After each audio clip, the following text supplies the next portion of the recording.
This is Infection, the survival podcast, recorded live on Tuesday, July 9th, 2019, episode 234.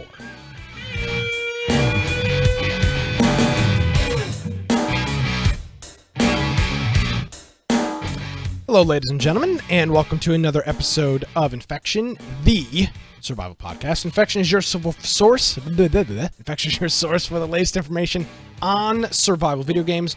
We bring you the latest news, reviews, updates, and more each and every week. My name is Nick Craig. You can follow me on Twitter. Please do so at Nicholas M. I need followers at Nicholas M. Craig, and of course, our website is infectionpodcast.com. Joining me as he does each and every week from the great state of Idaho. He put the I in Idaho. Wait, yeah, oh, yes. In the I in Idaho. Brian with an I from Idaho, Aldridge. Hello, Brian. Hello. How are well, you? If you want to find me, I'm doing wonderfully. Thank you. You know, hold on. I got to stop you. I interviewed, I was call screening this morning for the morning program, and I called a guy, or some guy called in to be interviewed. He was a guest, and I said, "Hey, how are you?" And he said, "I'm magnificent." I don't believe I've ever heard a single individual use that word. Magnificent. Yeah, I mean, who would ever say that? Or he said, like, I'm extraordinary, some like way over the top word to describe how good he was. He didn't say it was fabulous. No, it wasn't fabulous. Are you fabulous? Well, if you want to find me, I'm just fine. How about that? If you want to find me at Boise Computer on Twitter, of course, my blog, biteoftech.com.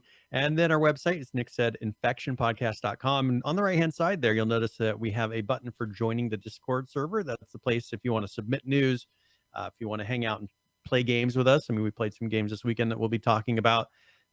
Also, we have on there links to all the different audio forums, our Twitch channel, our YouTube channel. We have show notes for each and every episode up to this point.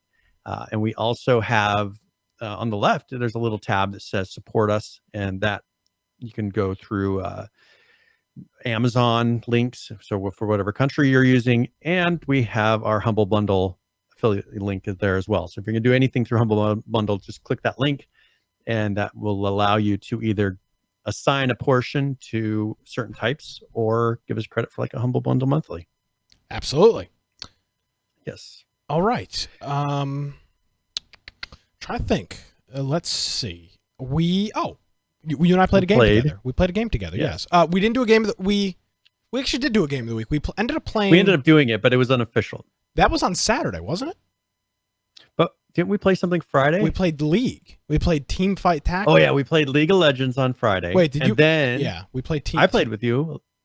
Yeah, you did. We played ARAM or Team. We played the one where it was like the arena thing, like in the middle, like you played kind of like cards type of. Yes. Okay. We played Team Fight Tactics on League on Friday. We actually had a lot of people in there. We had like 5 or 6 people. It's one of our best turnouts for game of the week. For not having a game of the week. Stop ever assigning it, and people will show up. Yeah. So we played that on Friday, and that we had a pretty good time with that. I played that for almost 9 hours on Saturday. By the way, I uninstalled and reinstalled League twice on Saturday. That's how pissed I was at it. That's how well it went. Yeah, it was not one of my finest moments. So I did that on no, I uninstalled it Friday night, reinstalled it Saturday morning, uninstalled it again midday, and then reinstalled it for Saturday night. A real problem. You need to download like the offline copy so that it keeps them on your hard drive. I'm mentally ill. We can move past that though. But Saturday we played a game that we were recommended and actually given a copy of this game by our good friend Mal. It's not Maltros. It's he gave us the correct. It's Mal. Pronunciation. Oh crap! It's Maltaurus. I believe is how it's supposed to be. Maltaurus. Yes. Sorry, Maltros. It's like with my WoW name, it was Jertheus, and everybody's like Jertilis, Jertheus, Jertilis. It's like Spanish, Jertheus. Jertilius is how I pronounce it. No, yeah.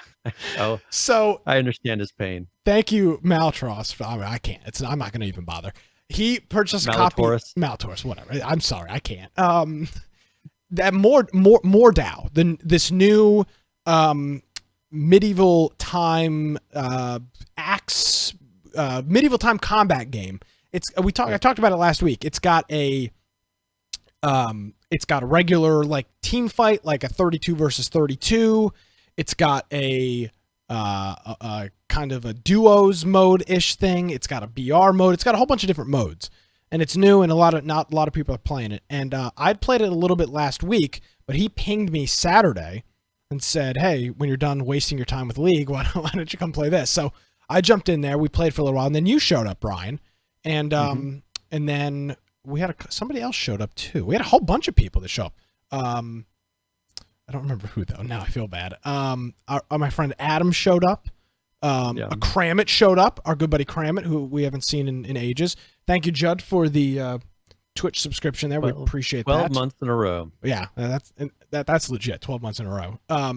Kramit showed up. Adam, Maltros, his brother. We had like 9 people playing this game. We played until almost 2:00 in the morning, Saturday morning.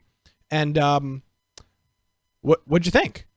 I mean, I thought the game was a lot of fun. Now, okay, so let me be honest with my very first experience. I run in here thinking everybody's dueling and like just fighting each other. So I run in, I'm like, this is great. So I run up to somebody and just kill them. So they're fighting someone else, and then it's explained to me that this is like an honor system. So we were, we were on a dual rule set server. So this game doesn't actually have a duos mode, but there are a bunch of duos servers, and it's just kind of understood that you don't walk around and just kill people. You only did it once though, so it wasn't. Yeah, I ran out there and I just was whacking people, and then he explained it to me. Hacking and I was whacking and sacking. Yeah, and so I got control of it at that point. And then we went and ran around and played some of the regular mode, which is very difficult. Yes, I mean it's just. First of all, you're swinging, and just my concern is I'm going to hit one of my own teammates. Which you do. Which I do, yeah. Mm-hmm. And so then I was like, I'm going to use the bow and arrow, which I still hit my own teammates. It's like, no matter what, like it's like a 50-50 chance of whether or not the time, because it's all like you have to aim it perfectly. There's no hit scan, and none of the stuff that you're used to in these other games.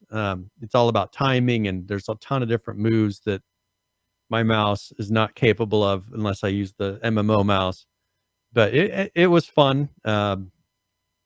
My ping for some reason was really bad, and I was reading that ping in that game is really important. My ping was way worse than everyone else's. Oh, it's very important. Yeah, mine was 100 and something ping. I think that was really affecting I still had fun, but I think it was really affecting my experience of being able to time hits, shoot the bow and arrow, especially because my ping was so high, and that kind of frustrated me to where I logged out, a little bit earlier than everyone else, just because my ping just it was like 120 to 130. Yeah, no one else was. Everyone else was below 100. Yeah, which was weird.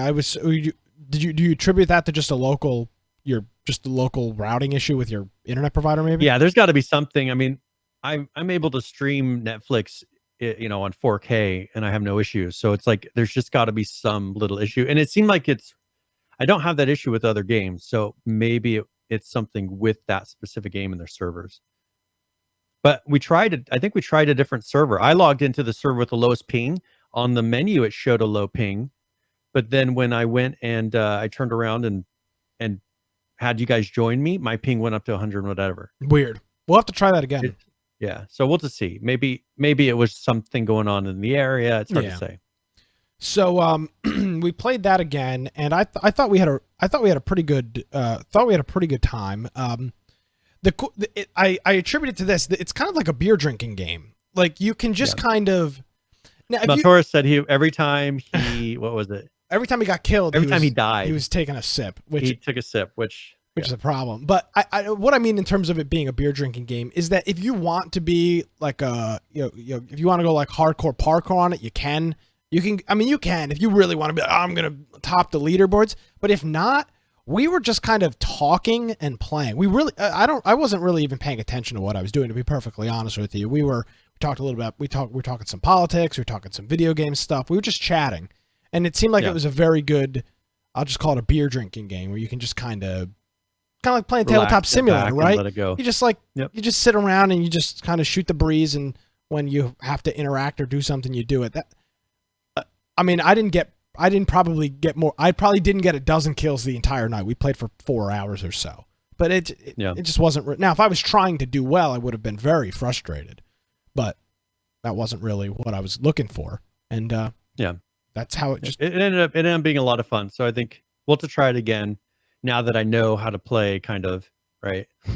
Yeah. Because that was the issue before, is I went in there knowing nothing, and so that gave me some time to kind of get used to the weapons, and we'll have to create our own custom character and do all that stuff. So,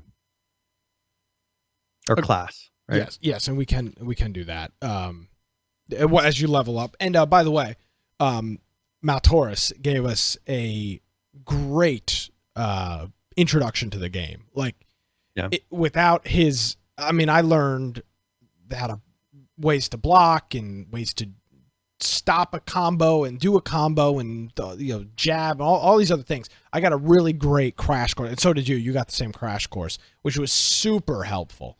So, and it's a very much a skills-based game. Yes. So as Nick said, if you want to really dig into it and get to where you're just totally figuring out, finessing the whole system, you can. Or, as you said, you can just go out there and just swing your sword around and see what happens. Yeah, which is what we did. Yeah. And I was pretty okay with that. I didn't rage at all. Which is good, which is a good sign. Yeah, when you're consistently dying enough. Yeah, but that's kind of how you judge a game. There are certain games where you die just a couple times, and it's like, God damn it, I'm done. No more. I don't want to play this. That just wasn't the case with Mordhau. It just didn't matter. I don't know why. Yeah. Maybe it's because of the company or that we were playing with or whatever. It wasn't. I was not ragey. Nobody was like, oh my God, another dad. No, I don't think nobody was doing well. It wasn't a problem. So, I would recommend it. It's, how much is it? Let's see. It's $30. So it's not the cheapest game in the world. But I'll tell you this, Brian. It was on sale. Isn't it on sale though? Well, maybe on sale somewhere else. Maybe G2A's got it on sale. Maybe. I thought I saw a sale on it somewhere. Maybe Humble. So I'll keep. Well, listen to this. I'll pull that up. It's been out since April 29th, so May 1st. It's got 33,000 reviews. 83% are positive, and in the recent reviews, it's got about 17,000.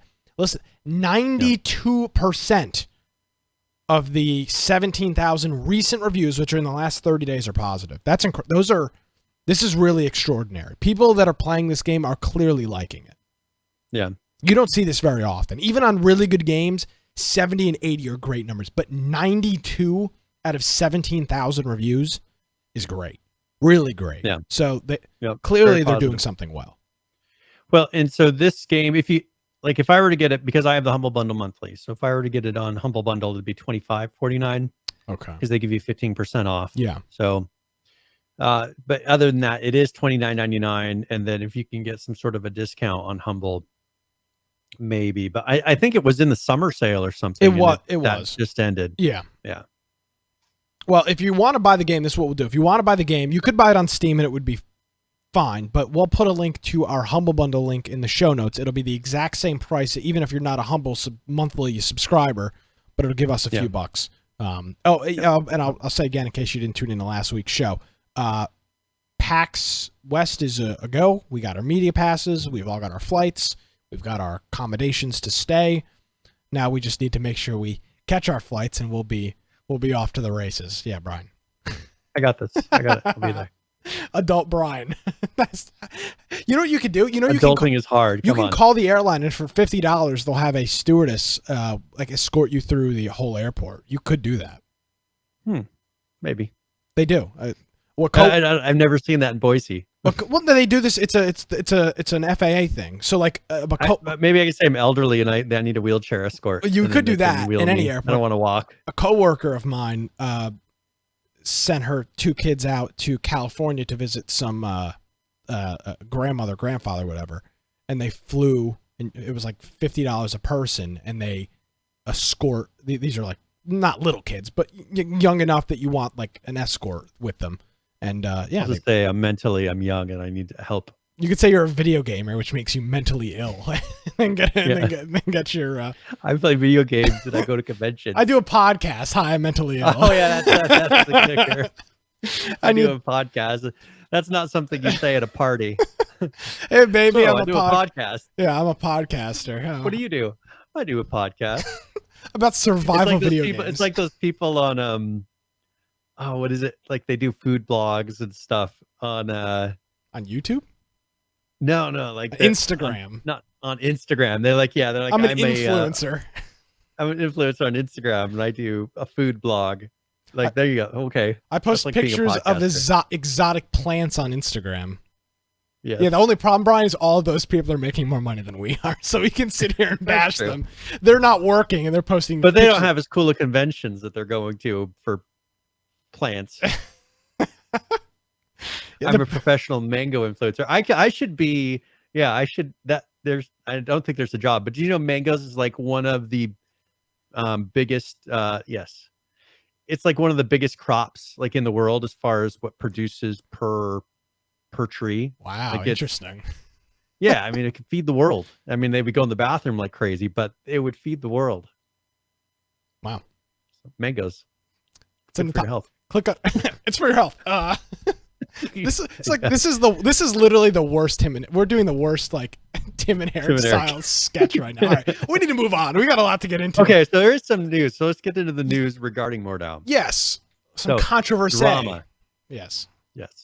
So, okay, so this is one thing that Mordhau has said, because there's been an uproar in the blogs about the fan base and people being offended by comments being said. I mean, if you've played any other game, H1Z1, for instance, there's a reason that we would mute the lobby when we were in there. And Mordhau says they're not going to police their fan base.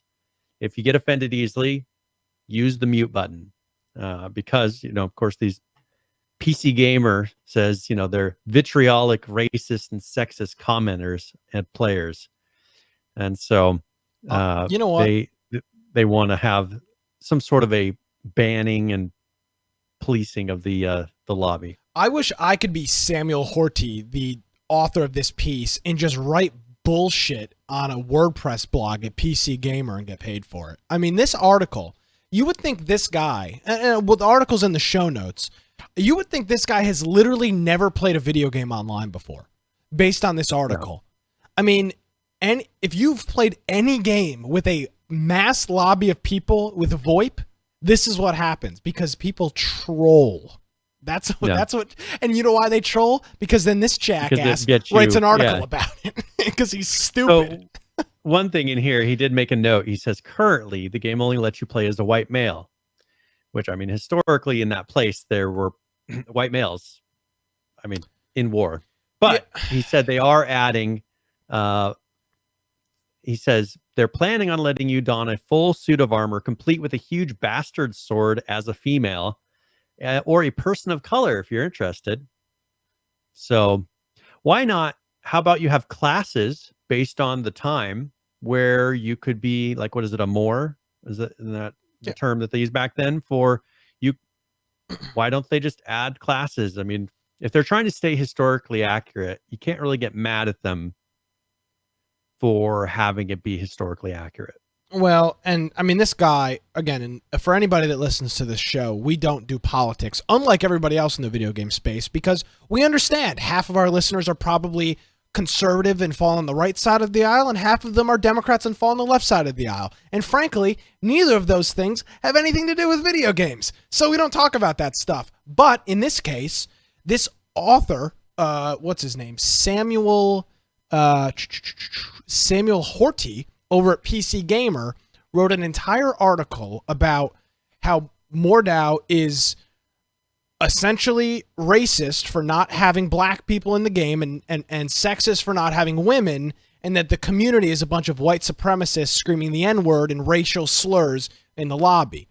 And it's, I mean, again, if you've played any online video game ever, do you remember what the H1Z1 lobby sounded like? It was insane. Mm-hmm. It was just people screaming the N-word constantly. That was the lobby of H1Z1. Yep. And then Katy Perry at 3000 dB, distorted as all hell, blaring in the background. That was the H1Z1 lobby. Everyone yelling, "Summits in the pit, Summit in the pit, the N-word, and Katy Perry distorted. That was every H1Z1 lobby. That's what it is. Well, this is what online gaming is. Why? Because people are trolls. and they're trying to get a rise out of people like this guy. This guy's claiming that it's driving players away. Bullshit. And based on the Steam statistics, or as far as the upvotes, 92,000 reviews, or 92% positive. I really don't. I mean, I'm sure if someone were truly being driven away, they would bother to write a Steam review. If they were so offended, they would write. I mean, we know the internet. We know these people, right? If they were truly offended and they were being driven away, there would be a Steam review saying, "I am not playing this game. I asked for a refund because ... And I just don't see that. I see him trying to stir this up, is what it sounds like. I mean, obviously, there's not really. I'm not seeing it in the numbers, because for me, the numbers usually have to back it up, and I do not see what this guy is claiming in the numbers.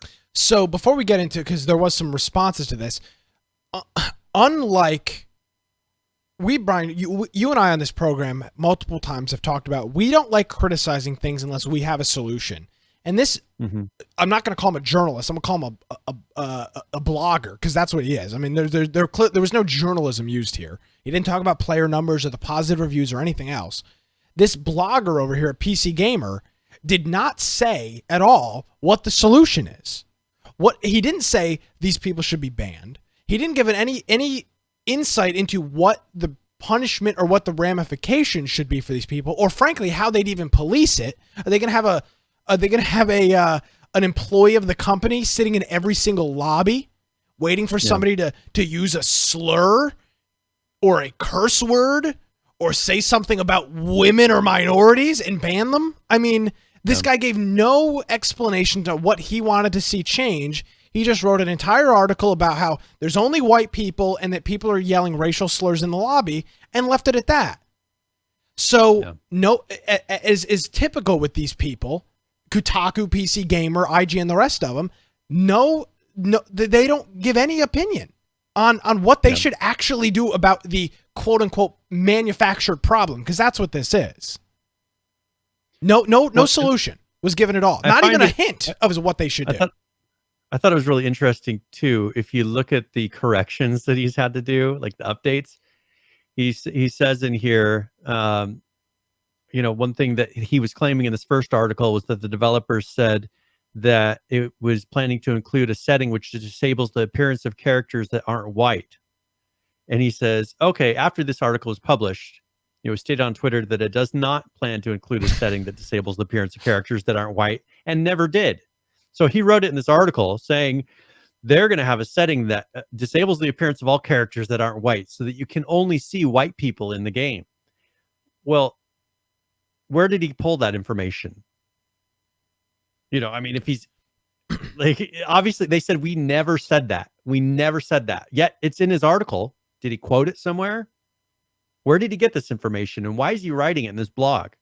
That's what I want to know. Yeah, and unfortunately, see what the problem with these guys is, they are a very small indie studio. I believe this is their first game, and they put out a very respectable response, and they said, we as a small indie team, we have a lot to learn when it comes to dealing with toxicity and racism.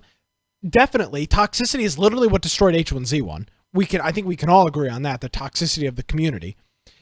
In a large community. However, we need to clarify some claimed posts in an article today. Wink, wink, PC Gamer. We do not know if we ever had any plans to toggle to hide other ethnicities or disable characters that aren't white. That's a quote from his article.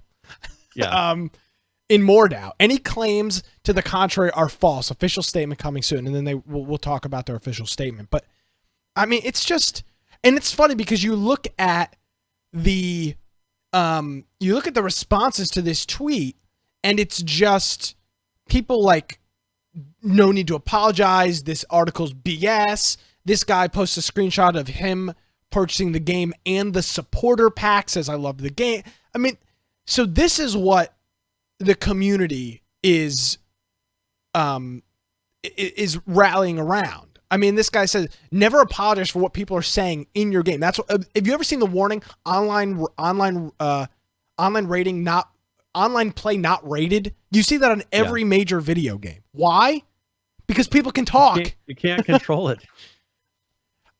Yeah. I just don't know what they want. What does this guy want him to do? No, he never mentioned that, and that really gets my ass, Brian. Well, he does. The one thing he does say, he just mentions that some other developers take a more hardline approach. For instance, Rainbow Six Siege aggressively filters slurs and has a manual moderation team, while Rocket League has a similar system. They filter words by a bot. You can't say ass in chat or it puts 3 stars. I mean, League of Legends does the same thing. And I did a Star Wars quote by Han Solo, and it filtered half of it.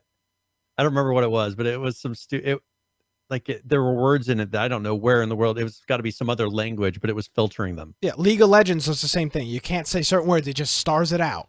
I mean, but this is voice. What are you going to do? Well, they don't. None of these games do anything about voice. They all do things about chat messages, which is very common. But did Mordhau have a bunch? I mean, I didn't. There is a chat. Yeah, there is a chat. Yeah. But I didn't really pay attention to it. Of course not. Who the hell reads the chat? No, of course not. I didn't even hear anybody in VoIP. Yeah. When we played like 4 hours. I think I disabled it on mine. I didn't turn it had off. an option to say, do you want to? No, I didn't want. I figured we were going to be in Discord, so I just didn't have. I didn't. That probably is why. So I think the moral of the story here is that this is. I don't know what agenda this guy's got against this game and this company, because it appears obvious that he does. But I think we go back to what we've talked about a number of times on this show, is trying to control an online community and trying to force them to do things. What did this article do? If I can guarantee you, all this article did was cause more people to go into the game and troll by typing and or saying racial slurs to trigger this author. If it did anything, that's what it did. It didn't get anybody to not buy the game. It didn't get anybody to stop playing the game. All it did was antagonize more trolls. That's what this is. That's all this does. And this guy clearly maybe we'll see this guy at PAX and we can. No, he either lives under a rock or has his head up his ass and clearly doesn't understand how trolling works online. Tell the trolls, oh no, don't donate to our Twitch chat, trolls. I mean, come on. This is like Internet 101. How can this guy be employed by PC Gamer and write an article like this? They must not be paying as well anymore. No, I guess not. So essentially, they responded. The company responded and said, "We aren't gonna. There's nothing we can do. We're not gonna police our community. If you don't like the chats, if they're offensive, disable it and move on. That's the solution to the problem. Which is exactly what it should be. You don't like somebody's tweets on Twitter? What do? You block them. You don't see the tweets. Very simple. So speaking of coverage, so G2A, which is a key seller, right? This is where a lot of these, we've talked about how Steam allows developers to mass create keys, and then they have the ability to throw them on the market. So, or if there's a sale, there's a Humble Bundle sale, something like that, where a lot of keys are going out. You'll get these guys that buy them during a sale, get a bunch of copies, and then they'll throw them on G2A. There was a big dispute here where they were attempting to pay a game journalist for positive coverage of the G2A site. And so they had provided this journalist with a pre-written, unbiased, as they said it, article defending G2A and their practices. They said, here's an article, and then they wanted to pay him to publish it. So the big controversy that they're really trying to cover up, as far as why they're trying to get this positive coverage, is the number of illicit keys, as they call them, that are being sold on this site. Publishers are actually saying, we'd rather have you pirate our game than go and buy it on G2A. Now, one thing this makes me think is I keep hearing about how wonderful Steam is with their ability to mass create these keys. And we're in a situation now where publishers are actually telling you to pirate their game currently rather than buy it on here. And I know this for me is kind of a defense of the way that Epic or these other stores do it, of not mass producing keys, because look at what it's created. Obviously these developers are very upset about it. I don't know that I mean, there are benefits. They knew the benefits of being able to mass produce keys. They can get money fairly quickly, through other means, and not have to pay Steam their cut. But I wonder if this is going to affect ever how this is dealt with by Steam in the future. If they're going to maybe put some restrictions on the whole key generation system. And this G2A and similar sites like this, there's a site I'm sure you're familiar with, SCD Keys. There's all of these sites, and like, for example, on SCD Keys, you can buy a fully activated, genuine copy of Windows 10 for like $14. You do a full Microsoft activation with the key. It's a legitimate copy, but there's all of the, and I'm not saying it's the same situation, but sites like this have had bad PR since they've come out, because you do look at things and you go, how can they sell a copy of Windows that is $150 retail for $14, and it's a legitimate activated genuine copy of the software? How is that possible? And G2A has in the past had some similar things, and people are a little sketched out by it. In the case of G2A, you're buying it from other people in a lot of cases. Well, I don't know. Like, these keys have been put out there, and I understand that sometimes they're not purchasing them, maybe for the country that they're supposed to. Yep. All these keys were created by these developers, and they were put out there. They're not illegal keys. They say they're saying illicit keys, and that's what I don't quite get. Maybe these keys were meant for a different purpose, like review copies. Yeah, I mean, somehow, maybe there were review copies that then the reviewers, the people that are requesting those, are actually selling them. You can make good money. You can make, on a different note, Brian, if you and I wanted to be morally unethical, the amount of emails we get of companies wanting to give the problem is none of these games really fit our genre. You and I could make a couple $1,000s a month selling review keys on a site like G2A for practically nothing. We get the keys for free. I'm sure that's what some of these keys are. It's very morally unethical, and I would assume it's illegal at some point. Probably against some sort of terms of service or something. Well, I would imagine it's illegal. I mean, it's kind of like, it's fraud. You're essentially committing fraud, no? But is this G2A's fault?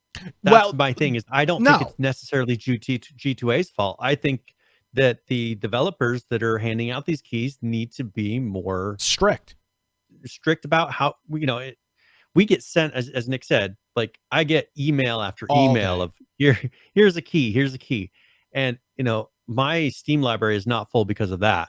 But if I wanted to just have a ridiculous Steam library, I could be sitting there redeeming all these keys on my Steam account. It's a ton of dollar games. I mean, maybe $1. Here's an email we got today at 11 a.m. Press note, name of the game, review codes are still available. PC, PS4, Xbox One, and Switch. Reply to this email, and we will reply to this email with the platform you want, and we will send you a review code. Launch date is Thursday, July 18th. Yeah, and that's we get those things all day, and it's a lot of it's because of PAX. Yeah, we get them. I have a special folder that just has like 30,000 unread emails. So does mine. Yeah. So we could sell these keys. We could get this key and sell for $3. They're Steam keys. Yeah. And there's no way, as like PH is pointing out, how is G2A going to check these? They can't. And Steam just lets you redeem them. And so perhaps this would be, I mean, if G2A, as I said, I don't think they're necessarily a fault. I think they're trying to get positive coverage. They probably should have just said, here's an article, and here's our stance. They should have done more of a press release and not tried to post it as an unbiased article that someone else was writing.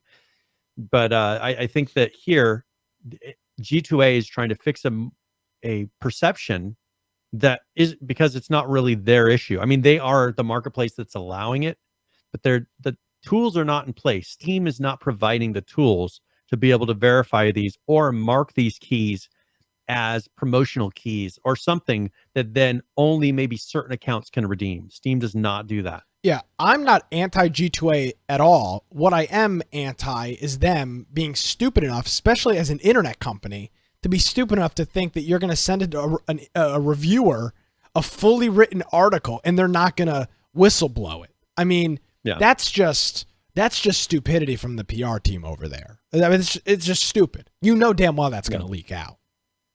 Yep. Unless you're paying the guy enough money to shut up. And I'm sure that a free copy of a game, a couple games, is not enough to have this guy not give his article. This article's over at exclusivelygames.com. They kind of were one of the first jumps on this.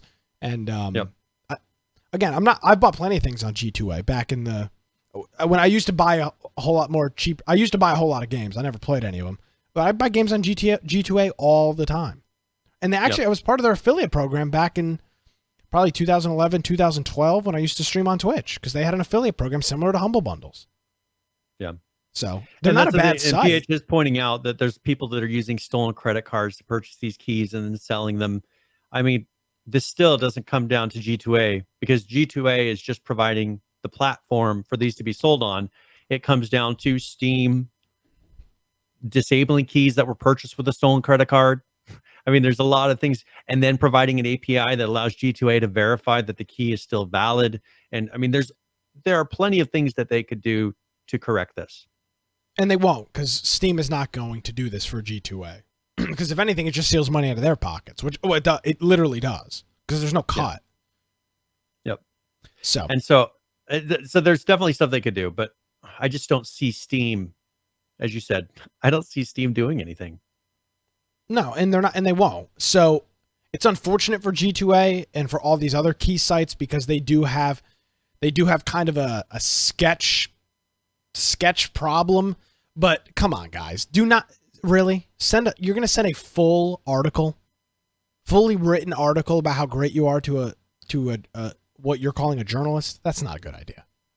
Yeah, because that's just stupid. And now you're going to get back. We wouldn't have talked about G2A at all. Maybe this was a good not. I mean, no bad press. Puts in people's mind. Yeah, I'm actually browsing games in their site right now. I literally didn't even know a game that was out is on here. I mean, maybe we need to get an affiliate code. Post it in our show notes. We do. So I mean, that's the thing is, and PH is pointing out, he's like, devs generate these keys and then they sell them to by whatever means on their websites. Like we've seen plenty. For instance, Zira. Remember, he is selling on a site through a link through us so that he gets more of a cut. Now, if he was compromised, if he somehow through that site was allowing people to purchase it with stolen credit cards and there wasn't any recourse, well, if he sold 1,000 keys through a stolen credit card, but then it was canceled and they never canceled those keys, there'll be 1,000 keys out on the market that's going to lower the value of his game. You want to know why G2A's got a bad name? Because products like this exist. You buy this thing for €4.99 and you get 5 random premium Steam game keys. Yeah. How is this not gambling? Oh, where's the outrage here? Where's the social media crusaders talking about how this is not gambling? You're literally paying for 5 random keys, premium keys. What the hell does that mean? This reminds me of that Tim and Eric sketch, the low price warehouse. We've got the best. Our prices are USA made, not imported from China. I mean, this is ridiculous. Yeah. Well, we'll see. I mean, I think that this isn't going to hurt them. No, I mean, the people that are buying on GTA are going to continue buying on GTA. They understand the risk. Yep. And you can buy an insurance with some of this stuff. That's part of the thing. You can buy a game for, I think it's G2A that does this. You buy the game for $5, and for an extra 2 or 3, they'll give you insurance. And if the game doesn't work, you'll get your money back. Now, in most cases, insurance is never a good idea for most things. And in the case of a $4 game, paying $2 for insurance is retarded. Frankly, that's not the point of insurance. But that's where they make their money, because people are like, oh, I got to protect myself. No, it's $4. But there's people on there that sell tons of keys, so they have a really good rating. Yeah, just like eBay. You just know, okay, if I buy it through this person, then most likely it's going to be the legitimate key. Yeah. So some drama and typical nonsense. So we'll see. More outrage. Now, here's a game that we haven't talked about for a little while. Well, a company that we haven't talked about for a little while, Daybreak Games. They have sentenced the attacker. Remember when that DDoS was happening? I do. About 2 years, or like, was it a couple years, however many years ago? There was 2013, 2014. So This was like towards the beginning, I think. Correct? Yeah. And started so 2013. there was a guy who was DDoSing the servers, and he got 2 years in prison. And he's also ordered to pay $95,000 in restitution. How old is he? So, I don't. His name is Austin Thompson. I don't see an age on here, so he's probably not a kid. He's 23. Boy, could you 23? imagine that, serving 2 years in prison because you DDoS at Daybreak? What an idiot! Welcome to yeah. I mean, But I talk about karma. Imagine that. 2 years in prison for DDoSing a dead game. That and isn't even 95,000. You got to think at his age, 95,000 is a hefty chunk of change. That's pretty funny. So, but I mean, the thing is he was damaging. You got to think of what it was doing at the time. I understand. As far as having their systems down in a critical time really does damage the brand. Yep, absolutely. And it was making it to where the systems were all going offline. This is something that I think at the time we were like, oh, this sucks. But imagine how many people quit playing altogether. PH brought up, this wasn't in the article. You remember why Smedley got fired from Daybreak? Because he tweeted that the guy that called my plane, somebody called a bomb threat to the Smedley's plane, and they grounded it, and he tweeted, "I'm going to find you and I'm going to kill you." I think it was something to that extent. Was that this guy? But that was the Lizard Squad. Well, I don't know. So I didn't see that. If that's the case, I don't know. But there was Smedley got fired over tweeting that he was going to hunt this guy down. That was a separate group. So there's derp trolling, and then there's Lizard Squad. Which is this guy, derp or lizard? I thought this guy was derp. Okay, so we're the video game journalists. No, this is right. I got this. Okay. Thompson admitted to launching the attacks between December 2013 and January 2014 in the plea agreement, and to using the derp trolling Twitter account to announce upcoming attacks and share screens showing their results. So he was a part of derp trolling, so maybe not. Which happened before the Lizard Squad attacks. So this guy's different. Fake news. I'm sorry. PH is throwing fake news out there. Throw anything in our chat. We'll say it on the air. Lizard Squad was in 2014, 2015. Okay. It was within a year, about a year later. And they were the ones who did the threat of the bomb and all that stuff on the plane. Yeah. So this was so derp trolling. Also, they created. He also claimed the November of 2014 DDoS attacks that were happening against Blizzard in World of Warcraft servers. Okay. So he says he did some other things, but I don't think that is really related to this case at all. So he's going to start serving here in August 23rd is when he starts the sentence. So he'll do 2 years, pay $95,000. And I don't know if this means he won't be able to use a computer or if there's any other things tied to this, but that sucks. I'll tell you what, I'm glad. Well, it doesn't suck for him. I mean, he did to himself, but I'll tell you what, I'm glad to be doing. He brought it himself, but that kind of sucks. I mean, that's crazy. It is really funny, actually, that this guy, look at me, I'm a hardcore badass. At the time, he was literally like 19 years old. Like, hey, look at me, I'm Mr. Badass. Your average H1Z1 player. Yeah, exactly. DDoSing H1Z1, and now you're going to serve 2 years in federal prison. And writing a blog about how their connection sucks. Yeah. Jesus. So there we go. Daybreak. I don't know how soon we'll be talking about Daybreak again. Yeah, well, actually, I want to talk about something else with Daybreak. Well, if we're kind of light on news this week, so we can talk about this. There was a conversation. I still browse the H1Z1 subreddit, and every once in a while there's posts in there. And glutton for punishment. Yeah, well, Adam Clegg, previously of Daybreak, was tweeting this week about how toxicity is what ruined H1Z1. And while there is some validity to the toxicity, I think we have to look at, and I'm rehashing this because I saw it in the news and you reminded me of it, that the toxicity was caused because of the incompetence of the developers at Daybreak. And the trolling that the developers did, and all the skins that they put in the game. they created an environment of toxicity. Yeah, I would They agree. promoted toxicity, the tiers of hackers and taunting. Yeah, you're right. I mean, I'm not going to disagree with you. They made money. The whole wearing all these outfits and killing people and allowing and doing the emotes that they did, they created and catered to a whole environment of toxicity, which ended up killing their game. And then they cry about it. I was not toxic in the beginning of the podcast. If you remember, I was very happy, and I was like, "This rose-colored glasses." Yeah, I was like, they're going to turn this around. They're going to do this, and they created an environment where it was impossible to say that. Yeah. So, I mean, if they're going to claim that toxicity brought them down, then maybe they shouldn't have promoted it so much. I got to find the tweet now. I'm struggling, of course, as always.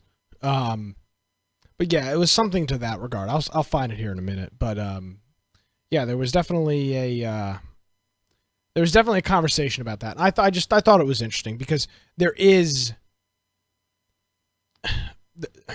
this, I don't know, I'm not going to say all developers, but there's this meme that, the community is just doing whatever they're doing for no particular reason. And in some cases that's true, but in a lot of cases, Brian, it's brought on by poor decisions by the developers. I mean, that's the reality of the situation here. The people in H1Z1 weren't getting all pissed off about things. The reason people were pissed off is because they would promise things like, we're going to introduce in-game leaderboards in July of 2015 into the game, and then by July of 2017, they're not even done.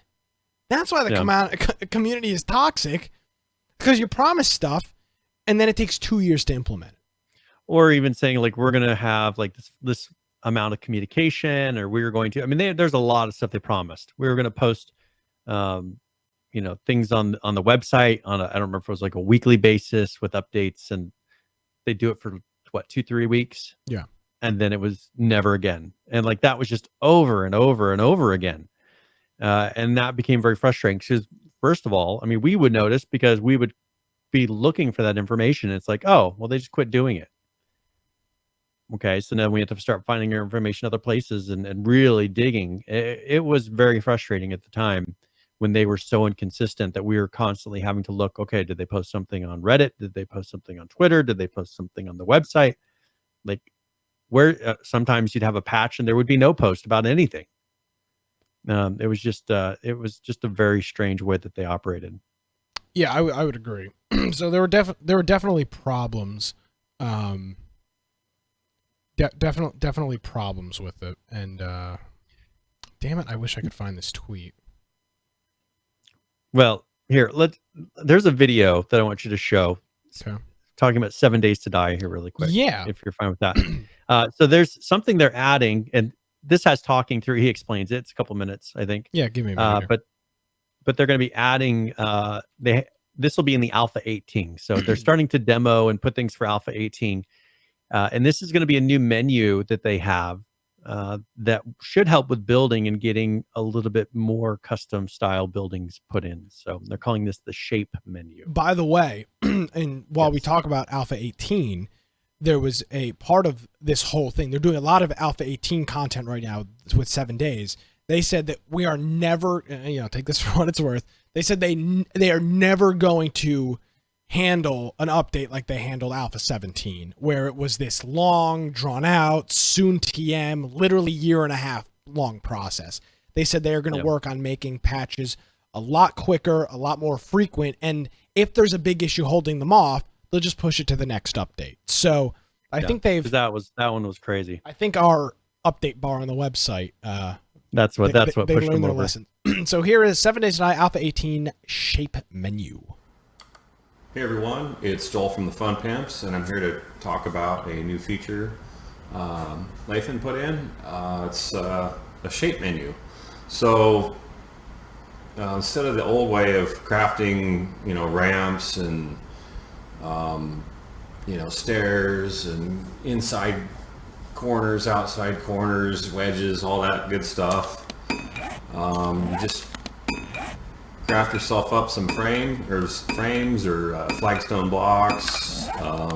You know, pretty much all the standard stuff, rebar frames, etc., scrap frames, and you can just place this as normal, or you can hold down R and it opens up a shape menu. So you can just grab another shape and start building stuff.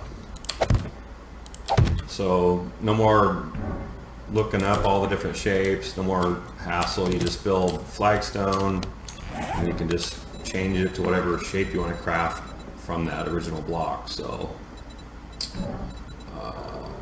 yeah, pretty awesome. Let's see, we've got a corner here. There we go.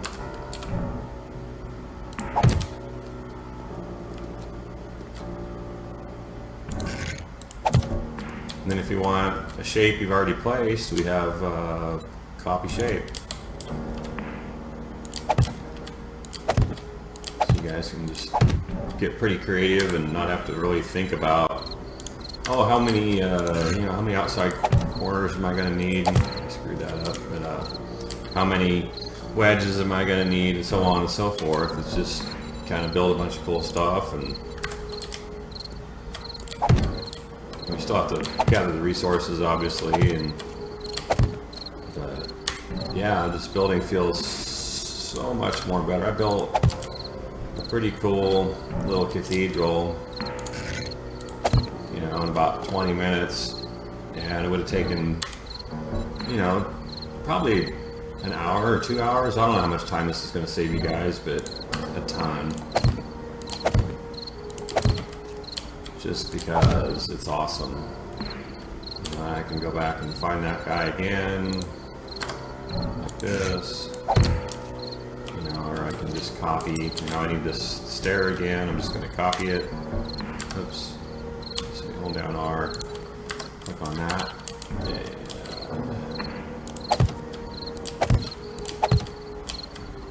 Voila! Oh, look at that beautiful desert.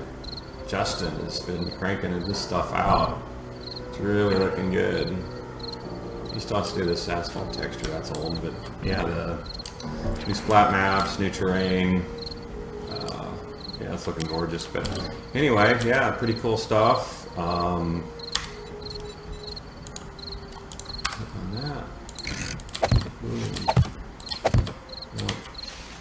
Now we just need a way to like delete a block if you place it. And it's like it's not really. Have we seen enough of this, Brian?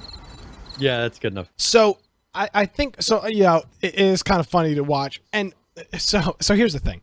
For people that are watching this and you go, oh, I mean that's a very easy thing.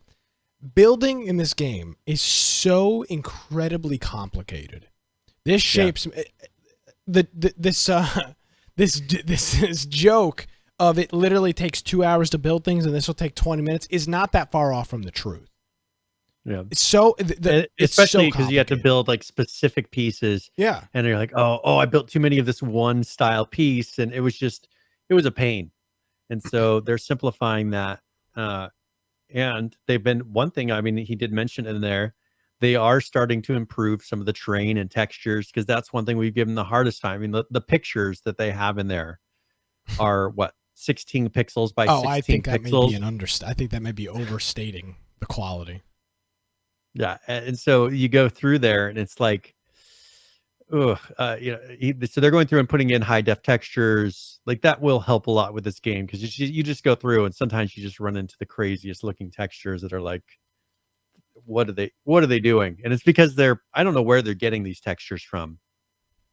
I mean, it must be a size thing they're concerned about, but I don't know why you would be concerned about making something 1.5K versus 4K in your game. I mean, that's incredibly small files. Well, the game itself is actually relatively small compared to like Ark. Yeah. It's very small. That's what I'm saying. They have room to play with. They could double the texture and be just fine and still have plenty of space to play with. Agreed. So, but they're working on, there's actually a long video that they sat down and talked. Yep. I didn't link it in here, but you are welcome to, maybe I'll put the link in the show notes if people want to go and watch that. It's in our Discord. that someone had posted in there, but they're talking about some of the features. And one thing I did notice as a side note, Joel, the one that you just heard talking, Yep. like totally just said a very rude comment to one of the other devs on the video. And it reminded me so much of PAX and Friday the 13th. I was just like, what in the world is with this community? Remember how that one guy was just being mean to the other devs? Oh yeah, yeah, PAX? yeah. And it just disgusted me. I was like, Wait, why would you be what did putting he down? say? What did he say in that video? Did I not catch it? He called the one that was more heavy set. He called him a blimp. He said, "You're going to represent the blimp." Or he made something about how fat he was. You're He made a talking about on comment. Friday the 13th or 7 days? No, I'm talking about in this latest that long 7 Days video to that Die Joel video. did. I Yeah. watched that. How did I miss? No. There was one where 3 of them are sitting down. Oh, maybe. I don't know what No, I it's a watched. different It. Okay, yeah, I didn't see that. There's one where 3 of them are sitting down and talking about the game, Oh, and he okay. just totally. I mean, and maybe that's their inside jokes, but I was like, that's incredibly disrespectful, and it reminded me so much of Friday the 13th. Yeah. I was just like that. It's like, why would you? And first of all, you're streaming live on the internet, and you're sitting there and making a fat joke about one of the co-owners of your company that you're a part of. I was just like, I was disgusted. I mean, Joel is like, he works out and he's all about, he's not that big for working out as much as he does, but there you go. Oh, just kidding. Anyways, so he goes through and, so maybe that's on his mind more. He's more conscious of it. Maybe there's like an inside joke they tease him about, being a musclehead or whatever. But yeah, shots fired. Thanks. But the thing is I was pretty shocked because he seems like a pretty laid back and nice guy. And he made that comment. I was like, makes you wonder what kind of tensions are in that office behind the scenes. Well, speaking of environments, I do have this Adam Clegg tweet now. So he retweeted the PC Gamer article about that guy getting locked up for the DDoS. And it says, I retweet one thing about Daybreak and my mentions turn into absolute garbage again. Holy crap, I am glad I am out of that environment. The most toxic thing I've been a part of in my life. Worst part is most people, even internally, don't even know how bad it was for us forward-facing devs. And boy, did his replies go bananas with, this is your fault, you effed us over, you ignored us, the combat update, you ruined the game, the whole community is trash, you deserve what you own. This guy says the developer should serve 2 years in prison for making such a shitty game. I think that's the best comment in there. I mean, the devs' attitudes and ignorance towards their community created the toxicity. Called him a turncoat. This guy called him a turncoat. Well, Clegg hardcore kept kind of passing off blame. He kept saying, well, I never wanted the combat update. Like I kept hearing him say that. I never, and he says it just like that. I never want. You know what? You did. You backed it up and you're the one promoting it, saying this is going to be the newest thing. Well, I understand that in a company, that's kind of what you have to do. You have to toe the line. Yep. But don't now turn around and say, well, that wasn't me. I never wanted that. Well, it doesn't matter now. You can say whatever you want. Like you're the one who was the front man pushing it at that time. Own it. Be like, all right, we gambled and we lost. It was a decision of the company. Don't sit there and say, oh, I didn't want that. You're the one who was promoting it on Twitter the whole time. Yeah. So I mean, it's just really funny to tweet something like that. And and again, everybody knows why it's so toxic. And it's PS, he literally killed Just Survive. I mean, a whole bunch of comments like that too. So, I mean, there you go. You get what you deserve. You can't, again, don't try controlling the internet. It's not going to work out for you. And by the way, don't look for pity. Are you kidding me? Oh, it was so toxic. It was the worst part of people's life. Shut up. Really? Get over it. Yeah, they profited off of it. Doing Infection podcast has been the worst part of my life. Thanks. Well, why would I say that? That makes no sense. Why? Yeah. It just doesn't make any sense. Why would I be looking for pity? I do this every week. We do this every week. Why would I be looking for pity?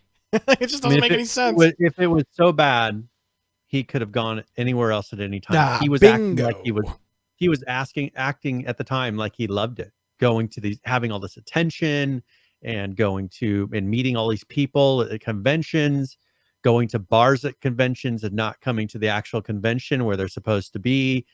All these things that we know about. They were living it up. I mean, you were there. You remember they were just bar hopping the whole time and claiming that they were representing Daybreak Games. We couldn't find them on the convention floor. We looked and we looked and we looked, and every single tweet that they did was from a bar. We left cards at this bar. We left cards at this bar. Okay, it was stupid. They were afraid you were They're afraid you were going to beat them up in real life, Brian. Cyberbullying podcast bullying goes real life. Yeah, I'm sure that's what it was. They did not want to talk to us. Yeah, of course. I still feel sorry for Sarah Flanagan and the look of terror that she had for a second there when we approached her. She's like, "Oh, the devil is walking towards me." Great. Yeah. All right. Hey. Yeah. All right. We've got. How about we want to do a game giveaway? Yeah. Why the hell not? Game giveaway. Who cares? What are we giving? Why don't you give away a G2A key or something? You got anything good? I'll have to go buy a key really quickly on there. So exclamation point giveaway. This will be 60 points. So if you do this by the end, if you're listening this far, we've been doing this for an hour, so you should have a copy. All right, so I'm going to be giving away a copy of Northgard, and this I think is currently. Let me looked up a price on Steam. It's not up there, but it's currently a $29.99 game, so $30. It's got very positive ratings. It's a strategy city builder RTS multiplayer indie game. Northgard, $30, very good ratings. It's been out for about a year now, so if you're interested in that, exclamation point giveaway, and we will give it away within an hour. Hey, I want to talk about something quickly here. Apex had an interesting, not an update, but an interesting post this week on Reddit.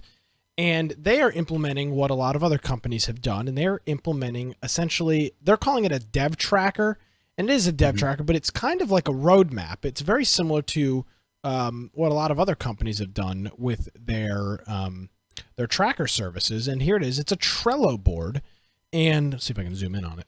And they are just keeping track of, they've got a latest news post, change blogs, and then you can scroll through it, quality of life features, general bugs. I assume yellow means things that they're investigating. So here's a bunch of general bugs that they're investigating.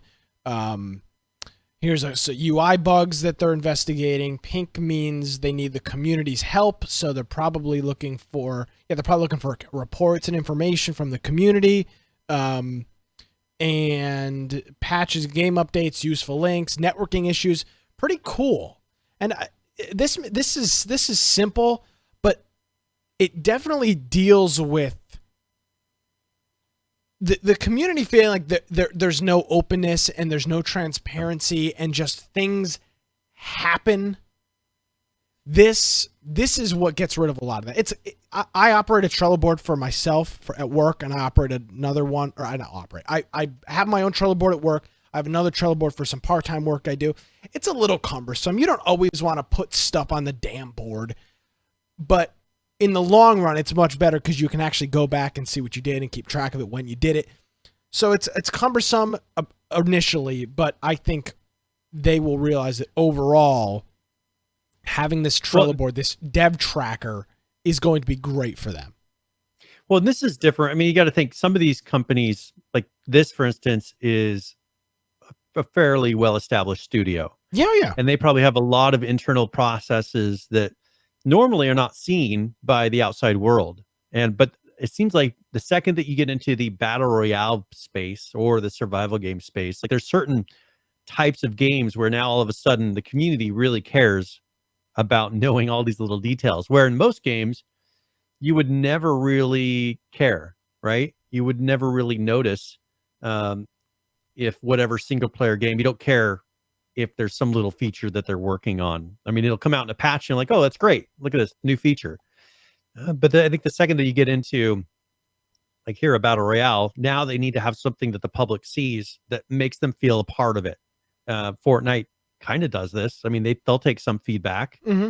You know, and especially with some of the dances, you know, they've given opportunities for people to kind of give back to the game. And I think this has been pretty new since the whole survival and battle royale genre. I don't remember really seeing companies pushing dev trackers and all that before that. Yeah, well, and again, why is that? Because these games are, of course, they're always on, but they're always on, and they and a little update to the game can drastically throw off how you play, how you spawn, where you loot, what gun you pick up. There's lots of things that are changing very rapidly, and while Reddit posts and tweets and Steam, well, not in the case of this game, but Steam updates are good, this layout of and everybody that, by the way, we said literally 4 years ago with H. Dune, you just use a Trello board because it's the simplest, easiest, and it's literally free. I mean, you just make an account and it's free. So they are using a service that's already there, and it's perfect. It's absolutely perfect. Well, and I know that Daybreak tried, or whatever, Z1 Battle Royale, and it worked out well. They started using it right towards the end. And this, I think that for this, like, this is good because people can look and track one particular thing. We saw what the issue tracker for H1Z1 turned into. I mean, it was just, they finally went and cleared out thousands and thousands of tickets that they never bothered addressing because they're like, oh, this is so old, it's not going to be relevant anymore. So yeah, I think this makes sense.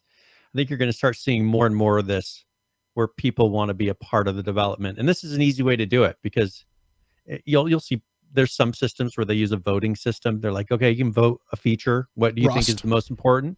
Yeah, Rust does this. So you can say, I think this is the most important issue. It helps them prioritize. Sometimes the community is wrong and it's probably not the most important issue, but if they think it is, well, patch it and, you know, make them happy. The community's always right.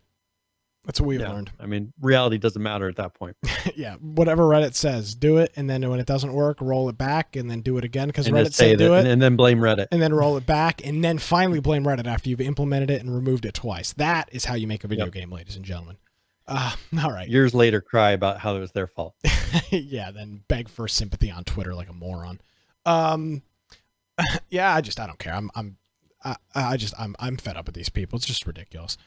Hey, I want to quickly talk about Dead by Daylight. One of my go-to games. They did an update this week, 3.1.0, and it's live on the player test build, which you can get by the same way you do any other Steam beta. It's in the properties and whatever that sub option is.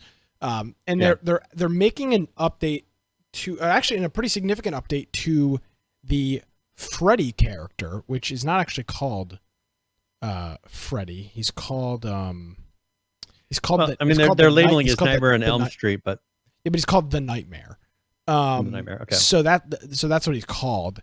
And so this is what they're changing here. So the way that this character works is he puts you into like kind of a stasis dream world, and in the dream world, that's what this whole thing is kind of based on, right? Freddy I've not watched the Freddy movies, but it's based on dreams and things.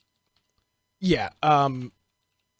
Yes, that's kind of how that lays out. So that's so he puts you into this dream world. He can put you into this dream world, and he can see. It's kind of like he's got ESP. When you're in the dream world, you can be seen anywhere across the map.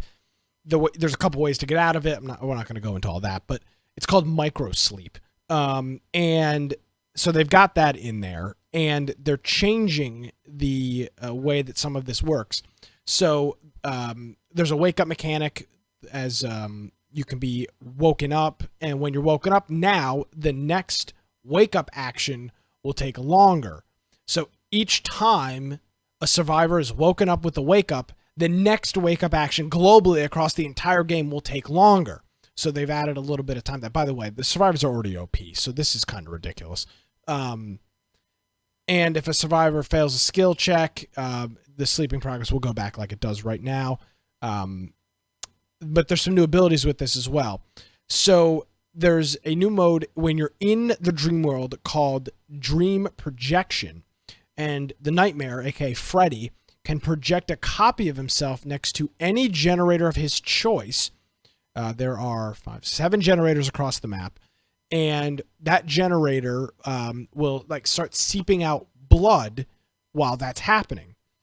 And Freddy can teleport to that generator. There's a couple of other characters that have got this as well. They can put like a mirror of themselves out, and it might be them or it might not be them. That's what this is. So that's his ability. There's also a new ability here called a Dream Snare. These can be placed on the ground, and they look like a pool of blood. Now, the way that the survivors work is when they see death or when they see blood, similar to Friday the 13th, they get literally triggered. They trigger. They'll scream. You kind of get disoriented, and in this case, it will make you run slower for several seconds while you're under the effects of the Dream Snare, as well as the Dream Pallets.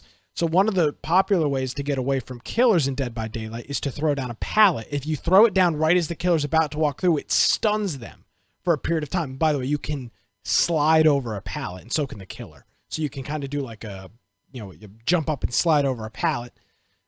With this, there's Dream Pallets. They look like pallets, and when you throw them down, instead of stunning the killer or blocking the killer, it stuns you. It doesn't stun you, but it puts down a pool of blood, which again will scare you. It kind of disorients you for a couple seconds, and then you'll be slower moving forward.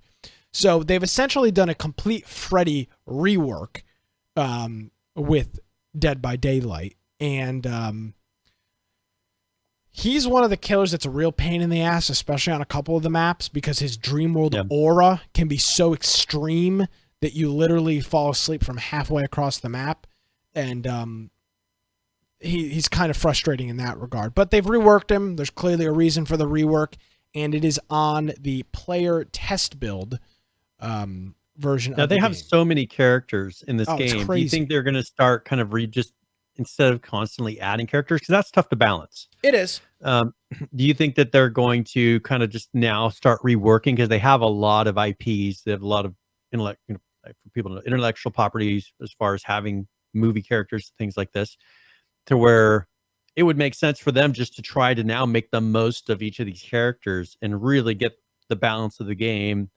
maybe rework it so that there's more variety. I mean, there is variety, but I don't know how many more characters they can keep adding and then continue to maintain all these characters and not have one like this that's overpowered. It's just, it seems like that would be such a struggle to try to make it so that every boss was about the same level. They don't get enough credit for the amount of updates and amount of work they do. They are constantly adding new DLC to this game. And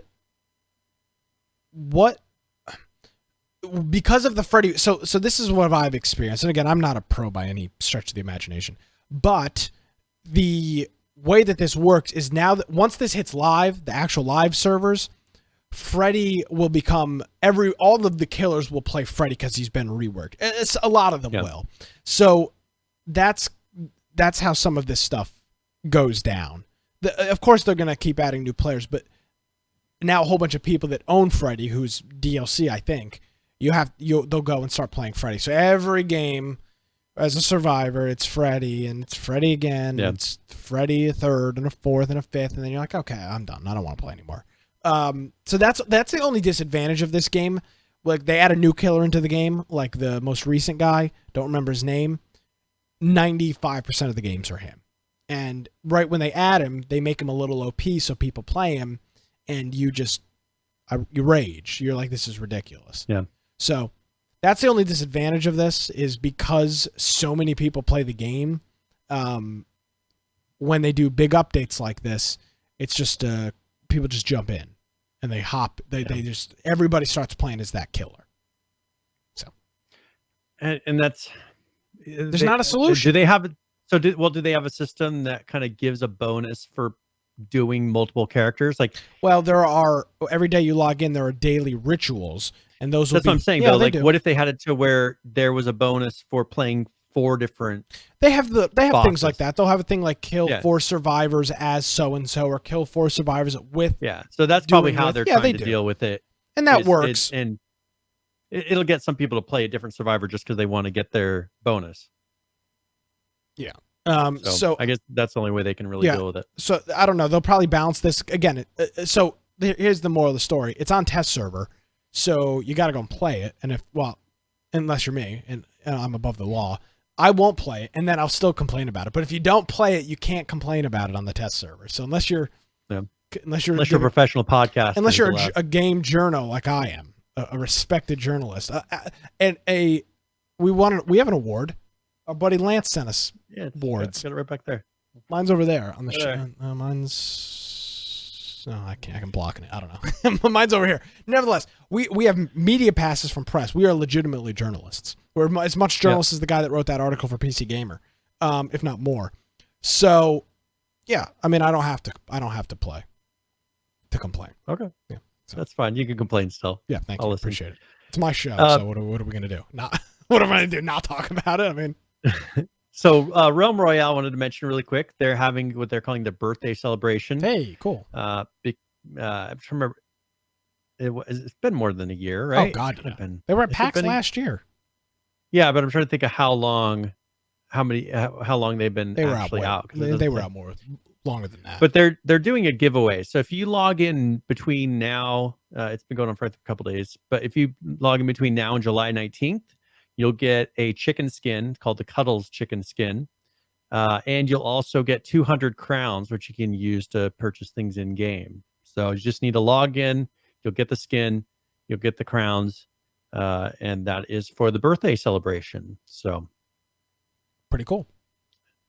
I'm trying to think how long they've been out. It's very simple. Sure, it's not been. I can tell you exactly when it came out. The game came out on June 5th, 2018. Wow. So a year ago. Okay. Geez. Anyways, I forgive you. Well, I mean, I was right. It's been more than a year. I'm right. Yeah. Okay. Yeah. It's been right over a year. It's been a year and a month. Okay. What do you mean, okay? So you don't sit here and say, okay, they've been out more than a year. Yeah, because I don't remember. We interviewed them for PAX last year, but I don't remember them. I think they were only out a couple months. I didn't realize that. I didn't realize that. The game. I doubt they'll be there again this year. They were kind of tagged onto a booth. They might be a part of that Facebook. But again, they were new. They were new. They were the hot thing last year. They were a hot thing right around the time of PAX. A lot of people were playing it, so it made sense for them to be there. I don't know if it necessarily makes sense for them to be there this year. I don't know. I could be wrong. I don't know. We'll see. Yeah, agreed. We'll try to find them. Yeah, they were really nice to us, by the way. They were like I think they were the most excellent interview, hospitable interviews that we did. They were super cool. They invited us back into a special area to do the interview. They offered us drinks and whatnot. It was. They were super cool. They gave us a lot. There were only like 4 of them working. They gave us 2 people. One guy Brian interviewed, and the other guy was standing next to me and going over everything. They were super cool. Yep. We really appreciated it. Yeah, they were very nice. So, yeah. So a game that we probably should play this weekend, Jaws of Extinction. Okay. Because we did play. We played Mordhau, right? I played Mordhau, and you spoiled my fun. I played for a while. Yeah, I did interrupt it. You joined in. I was like, "Hey, Brian, you playing?" He's like, "I got to install it." Yeah. So this one we both now need to play. Agreed. But they put out their 0.2.8.7a. Okay. Hot fix, which just has a lot of fixes in it. This is them. They're not. One interesting thing is they're not on. You can't search for them in Steam. They're not selling right now on Steam as a regular page. Like there's the link to where you can get to their page and see it, but they're not listed. So I think they're really working on fixing the game before they really promote it. Because if you search Steam, it will not pull up right now, at least not for me. And I assume that's for everyone else as well. Maybe you've been banned. No, I mean, I don't. Yeah, maybe they banned me. They gave me a key and then banned me. Too much epic talk on the show. Steam is Yeah. censoring Less you. epic, more. One thing that they're going to be doing is they have what they call the temperature system. Okay. And this is they're looking at, they're really getting, how some of these games, SCUM, for instance, gets really nerdy on certain things. So here they're looking at how the ambient temperature affects the human body and how core body temperatures fluctuate through the course of a day. Okay. So they're implementing this into the game so that it actually affects your temperature in game and your core temperature. But this is going to be on the public staging branch if you're interested in trying that out to see how it works. They're not looking to make it be a huge thing that you're constantly kind of like Atlas, where there's some stat that just is taking up a quarter of your playtime trying to deal with. But they're just trying to put in some little changes that will just slightly affect the game.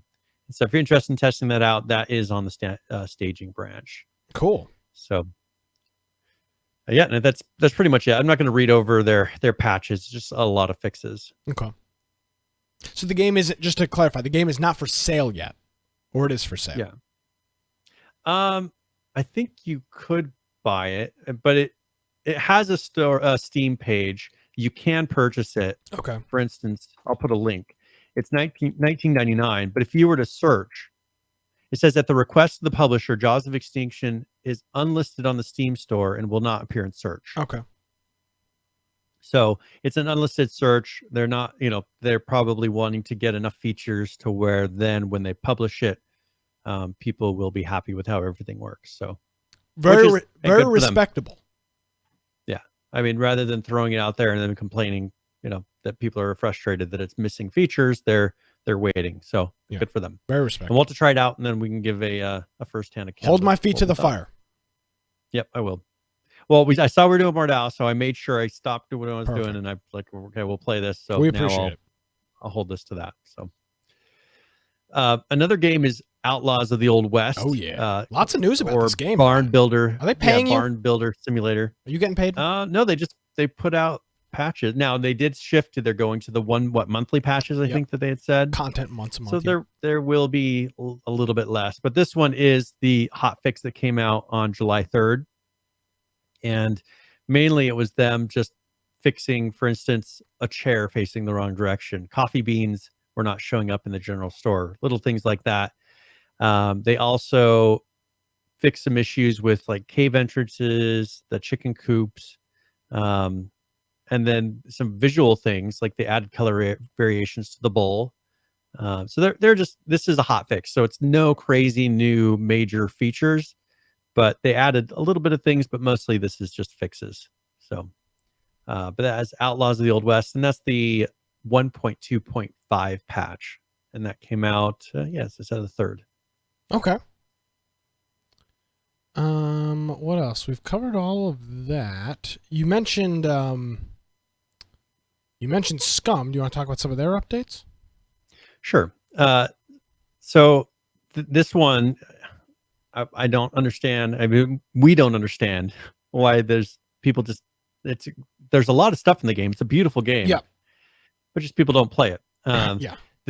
They came out their 0.2.44.15296 patch. What is this, the one where I said when they get to 0.3? You should have written it. You wrote it in the book, I think. You had to have, I hope.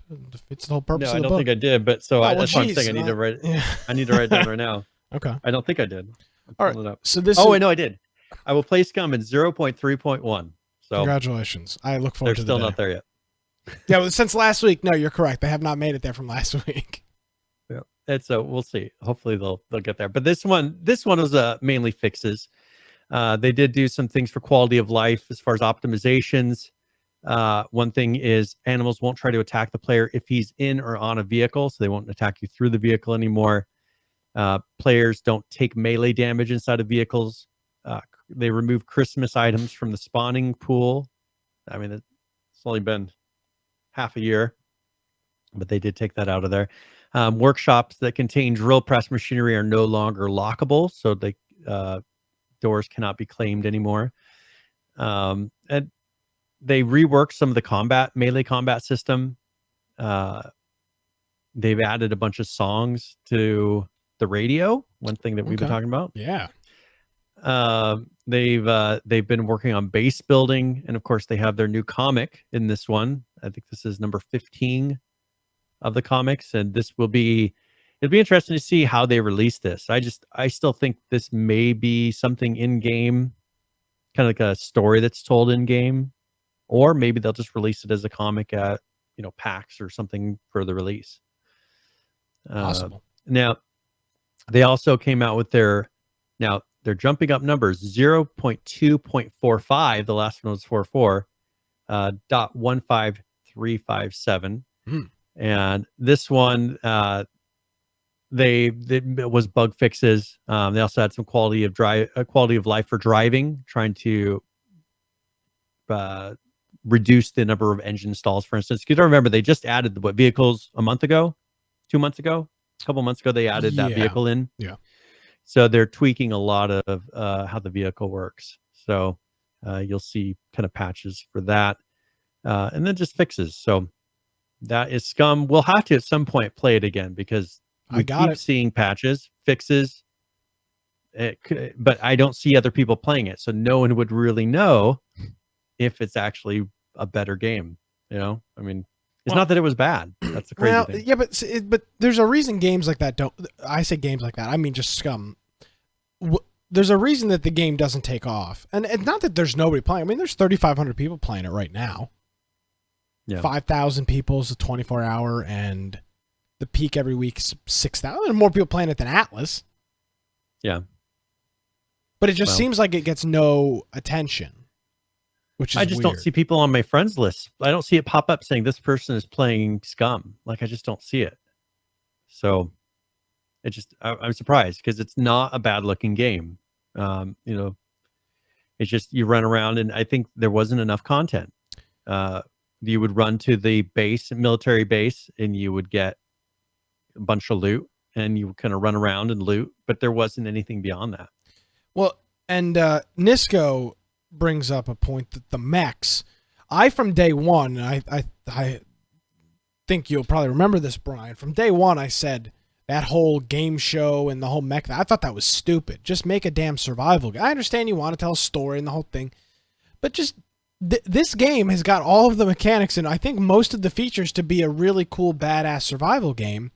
But instead, it's got this these weird mechs, and the PvP is just with all these mechs. It really limits your ability to do PvP on that loot-rich area. Because I mean, you got to think that military base. There was tons of awesome loot, but mechs would just come and sometimes they'd randomly harass you.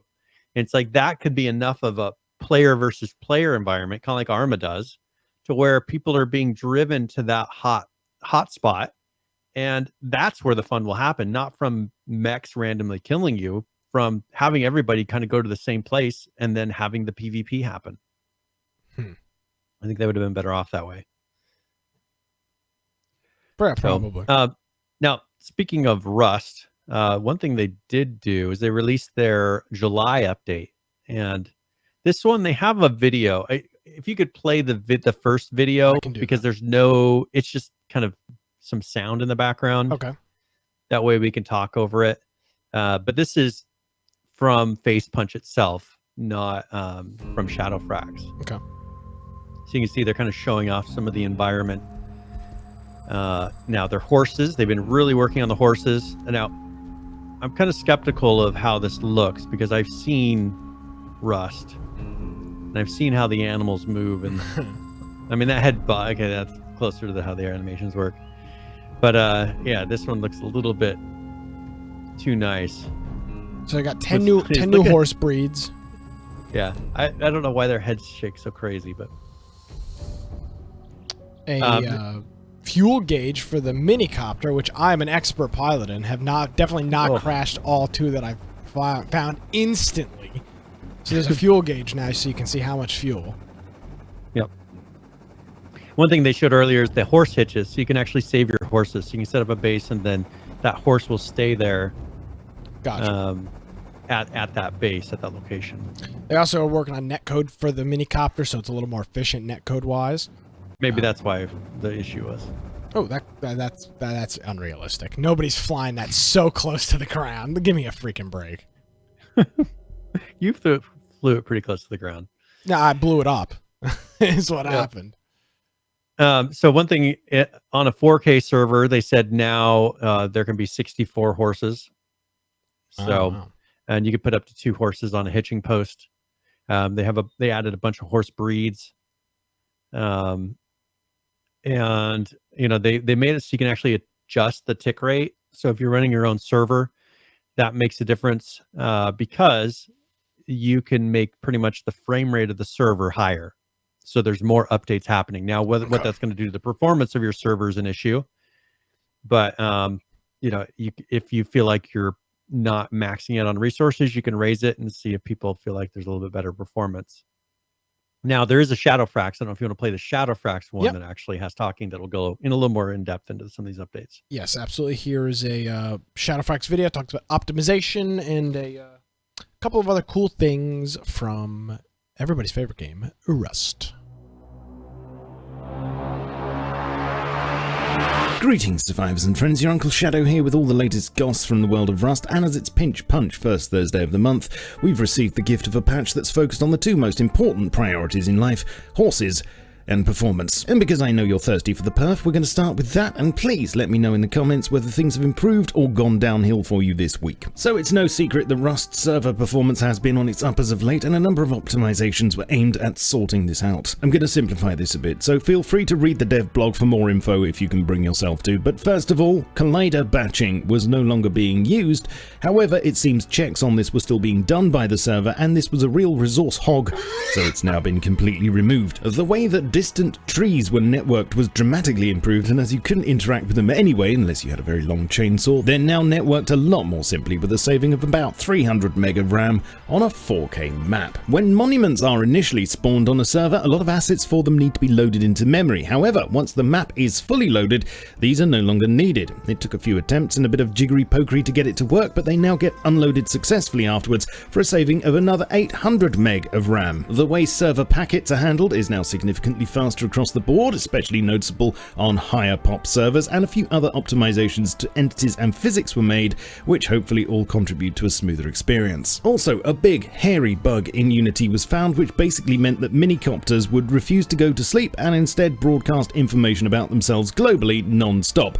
A bit like a 2-year-old. This was absolutely eating server performance, as you can imagine, so the fixing of this one is a big deal, with a 5 frames per second improvement for the average player. Client side, your crafting UI now no longer refreshes in the background unless you actually go into it.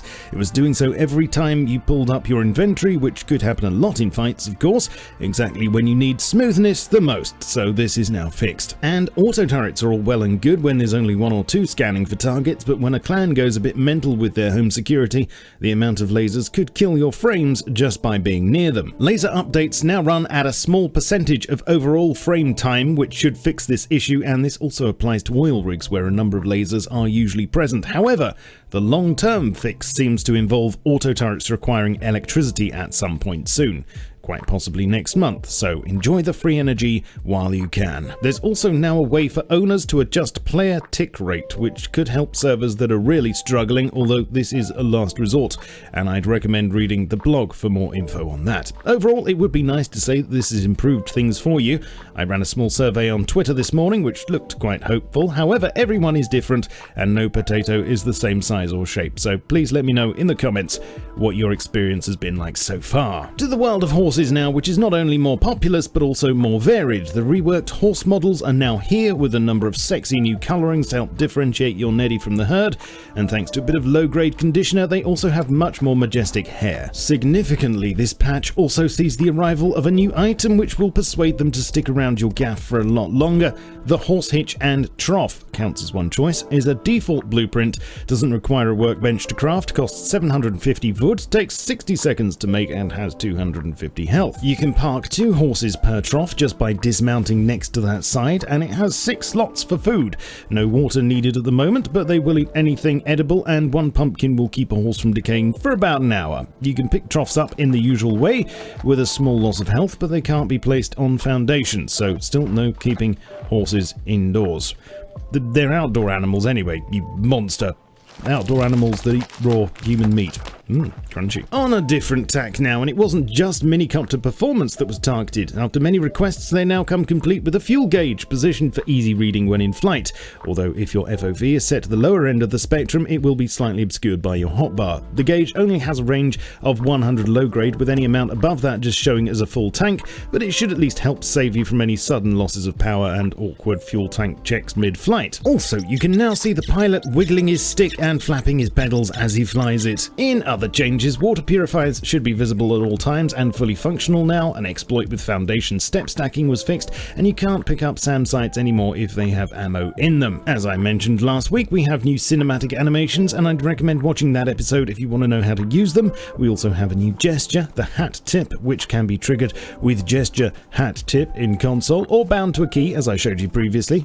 Very chivalrous. There are new hidden achievements, again, which I showed you last week. The plan was for these to be achievable only on official servers, but as many of you pointed out, and as I discovered myself shortly thereafter, they were unlocking on all sorts of servers, so well spotted and well done if you got them a lot easier than intended. Of course, with all these optimizations and horseplay, some things such as the giant excavator and the graphics overhaul have been pushed back, with the former looking more likely for August's patch now. Oh, and just a small note, if you haven't seen, the minimum specs for Rust on the Steam page were tweaked. It's now officially recommended to have 10 gig RAM minimum. Right, we have a lot to talk about, so please let me know down below what you thought to this month's patch. Should the team stop concentrating on performance and actually add some content for once? Tell me. Spank the like and subscribe buttons and do the bottle cap challenge with the notification bell if you enjoyed this vid. Join me on Twitch, where I try to stream thrice a week, and stay up to date with me on Twitter, Facebook, Discord, and my Steam group. I shall catch you all soon. In the meantime, keep calm and stay rusty. Cheerio. All right, quick update from our buddy Shadow Frax. You know, it's interesting with Rust. It's, how do I want to phrase this? It's a popular game. We'll talk about that when it comes up to current players. But you look at an update like that, and his joke at the end about should they actually add content, you do wonder what the hell they're doing. The optimization stuff is great. Yeah. But other than that, it's just like a sporadic mishmash of stuff. It's Throw weird. horses in. They throw literally just a couple weeks ago, they're like, now there's horses. Like 3 weeks ago, they're like, there's horses. You can't stable them. There's no way to do anything with them. Then a couple weeks later, like, okay, now you can put them, they'll eat out of a trough and you can harness them, but you can't put them inside. You can't lock them up. There's a fuel gauge. The trees look better. Water purification. See you next month. Like, that's literally, it's so weird. Remember when one of the last patches where they went and like redid the water? Yeah. And like did all that. They did amazing work on the water. And it's like, but why? Like, this game is so odd. And I feel like people just don't appreciate those things. No. Like, you're not looking at the water and saying this is a beautiful scene when you play Rust. Yeah. Now they put so much work into all these things. Now, some of that optimization is huge. They talk little things like when they say on average a 5% FPS gain for every user, that's 5% is the average. That's huge. And that's tracked in with people that have got massive video cards and just super good video cards. So for like a mid-range GPU player like myself, I may see a 10% FPS bump. That's big. Yeah. And when you do have that little stutter, a little slowdown, and you would normally drop 10 frames to below 30 or 60 or whatever you're running, now you may stay above that. That's going to be a huge difference. Especially in PvP. And for server operators, too. That's the thing. I mean, they talk about... now, Brian, real quick, we think we've got a couple minutes, and I'd like to have you explain this to me. He talked about adjusting the tick rate, and we've talked about many a times that the tick rate is like the server has an FPS as well. That's the tick rate. It's how often it sends updates out. So... or to the clients, how often it communicates. You as the server owner, you would realistically want the best tick rate that you can possibly maintain and manage. Is that correct? Without having the server's CPU spike, because that's the issue, or even the bandwidth. I mean, if you have a lot of players, bandwidth becomes an issue, because you got to think with a high tick rate, that's that many more updates that are being sent to the client every second. And so your server is having to process all of those connections and updates.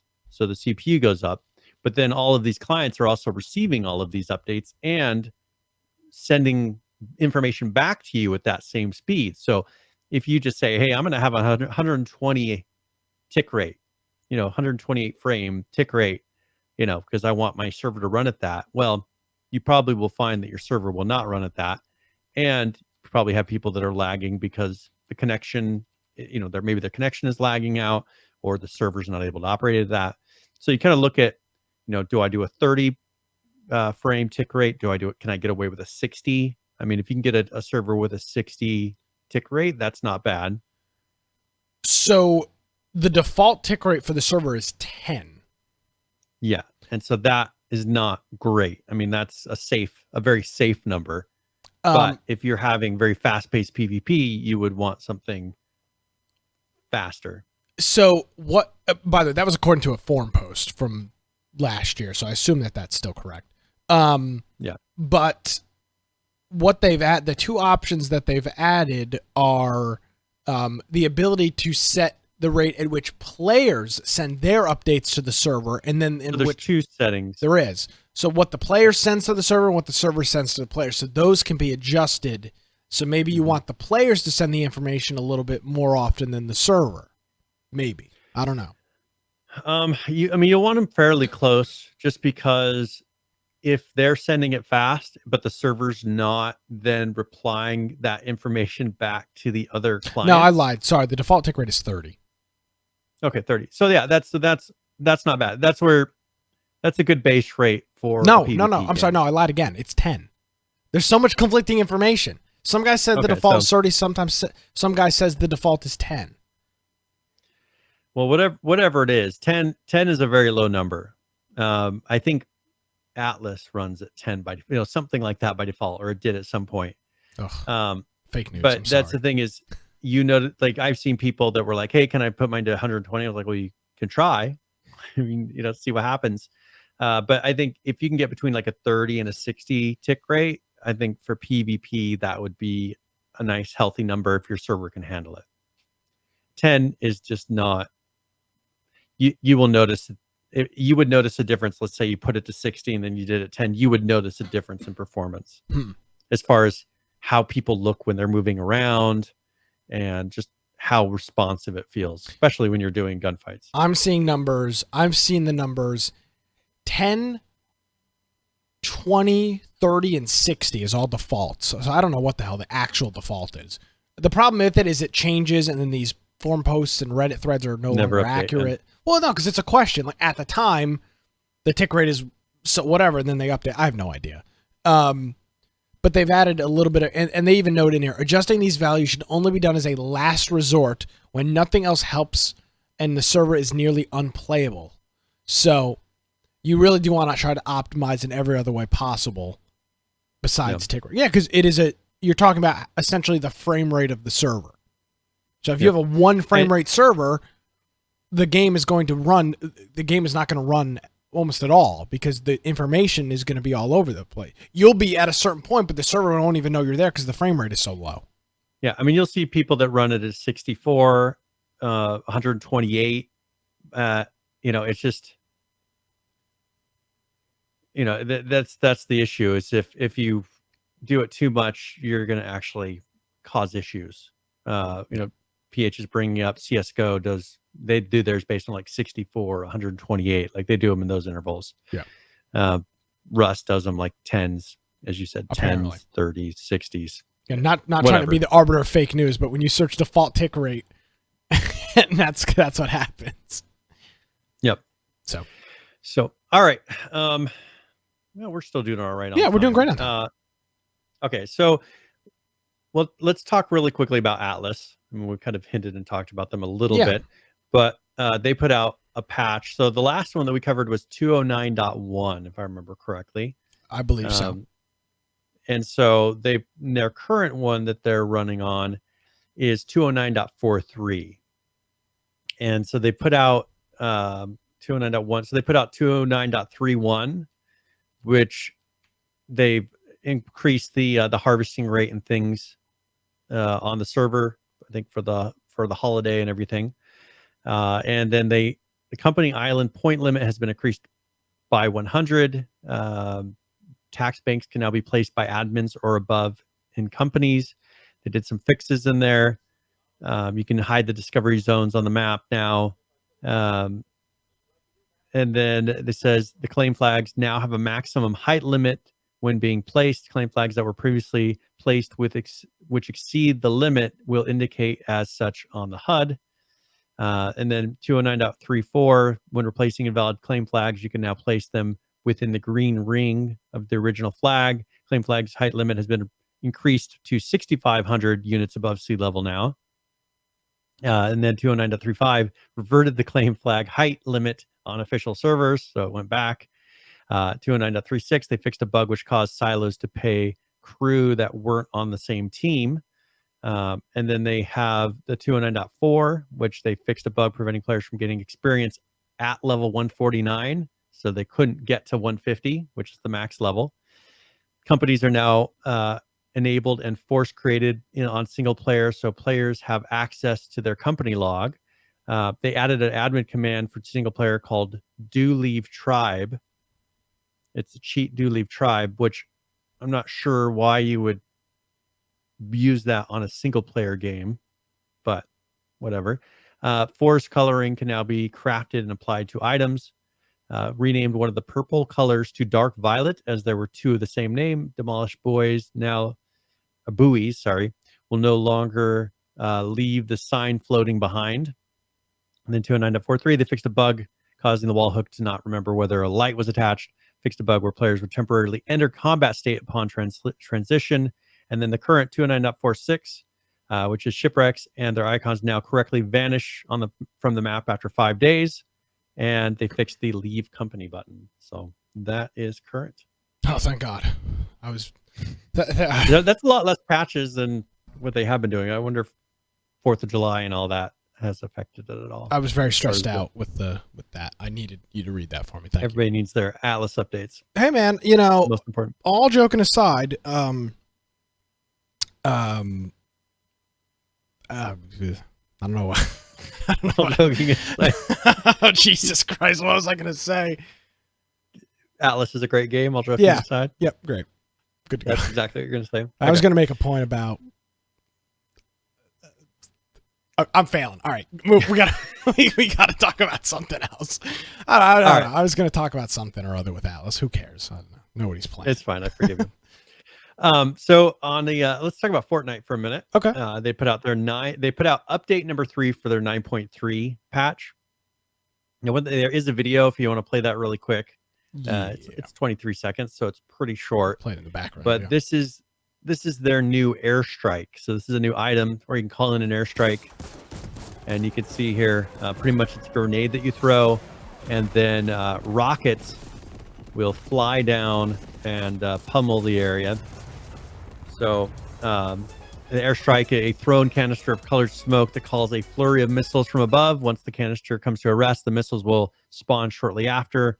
Missiles spawn about 120 meters above the smoke canister. Missiles aim for random points within a 9-meter radius of the thrown object. There's a total of 20 missiles. Each missile has explosion radius of 3.5 meters. They deal 75 damage to players, 200 to structures. They can be found from floor loot, chests, supply drops, vending machines, and llamas. And you can stack them a max stack size of 2, but they drop in stacks of 1. And there is a legendary variant of them. So that now one thing, they did have a mobile update, but then they reverted it, and so they crossed it out and they said it'll be updated in the future. So there is no mobile update. Yeah. So that's Fortnite, your favorite game. Yeah, big fan. Yeah. People enjoying your YouTube recommendations. Yeah, they are. This is why you run in private mode or no incognito. I'll show right now. I don't care. I mean, tell me. There's 5 Linus Tech Tips videos in here. A guy showing how to make a gardening box, Sky News, a PewDiePie video, and a podcast. I mean, what's so crazy about these recommendations? I found an ocean temple in Minecraft. PewDiePie's epic video. It's got 4 million views. Everything he posts has how 4 to build a million views. raised garden box, timber framed. That'll come in handy. Are those you look- building I- that in your? No, I do watch all the videos from that guy. They're very good. Wrangler star on YouTube. Yeah, he Right. seems like a nice guy. Yeah, he does. Makes really cool videos. So there you go. All right, so Don't try shaming me because it's not going to work. No, Like, I don't. That's fine. No, I'm not talking about you. I'm just saying like most people be like, oh no, nothing there. I mean, I'll show you the history on my YouTube. I don't care. So It's all right. Well, that's for another time. That's for an after show. yeah, we'll do it after show. Let's tune in live. So let's talk about Blackwake really quick. I Yeah. mentioned that they're going to be adding bots. I think last week I'd mentioned this. You did. Now, these are not intended to replace players. They're making a note, but they help maintain the ship while the server seeds. The initial bot patch is just a starting point, not the final. They said they're aware that they were overpowered and they got in the way. So bots will be able to be fully disabled once they are balanced. Currently, they can be disabled with use bots equals 0 and having a password set. They fixed an issue on the 30th, June 30th, for some animation and LOD issues. July 2nd, the bots now have random skills that affect responsiveness and cannon abilities. Bots no longer move at incorrect speeds on large ships, and bots can now die to swivels. On July 5th, bots can now count towards the ticket loss. Bots' cannon shots do less damage to players, so you don't get massacred by bots. Bots have a 25% chance to miss. That should not affect ranges less than 300 meters. You can now shove bots off cannons using E. Bots can take different amounts of time to load cannons based on their randomized skill levels, and then tweaks made the LODs to try to solve some animations and T-pose issues, which T-pose is just how the character is posed before they're being animated. After bots are outbalanced in their autopilot mode, we will begin making them follow actual orders. You'll be able to call out and have the bots actually do things. So that is their bots and siege. This is what they're calling it. So that's Cool, Blackwake. when was the last time you played Blackwake? I haven't done it since we've done this game of the week. It was a while ago. I must have not been Like there when for we, that. yeah, I don't think you were there, but we played it as a group. Thanks for leaving me out. Appreciate it. I think you said you were going to be there. Yeah, I've never rejected you for game of the week. Yeah, no, Nick. No, you're not allowed. You can't come to this one. This is our game of the week. All right. Yeah. Let's see. I think we've only got one other thing on here. That's not true. We got a couple other things. We got ROE. They put out 2 updates, which is, I mean, they're released now, so there's much less content coming out from them on a weekly basis, but they are still doing their things with, their 64-bit version. Yeah. Also, this game mode, the Ash and I, they've got some different things that they're tweaking with that. They're still optimizing performance, like for grenades, which usually really can kill your frame rates. And then they did their bigger patch on the 6th, where they have a new free skin, client optimizations, and some quality of life features. So they said on the DirectX 12 client, they were able to improve the GPU usage and get a increase in FPS across them all, and you reduce the use of RAM and VRAM on the DirectX 12 client. They added team voice chat management, so you can go and actually adjust the volumes and mute people in the team chat. Yes. Huge. Don't want to have any slurs getting yelled in game. Yes, so they're giving you those abilities. They did add some to the DirectX 12 client that specific video cards that they were allowing. So they added some older cards. So like the NVIDIA 965, 950, 780, 770, 76, 760, and 750 Ti. Those are now added to the list. If you have one of those video cards, you could try the DirectX 12 client and see how it runs for you.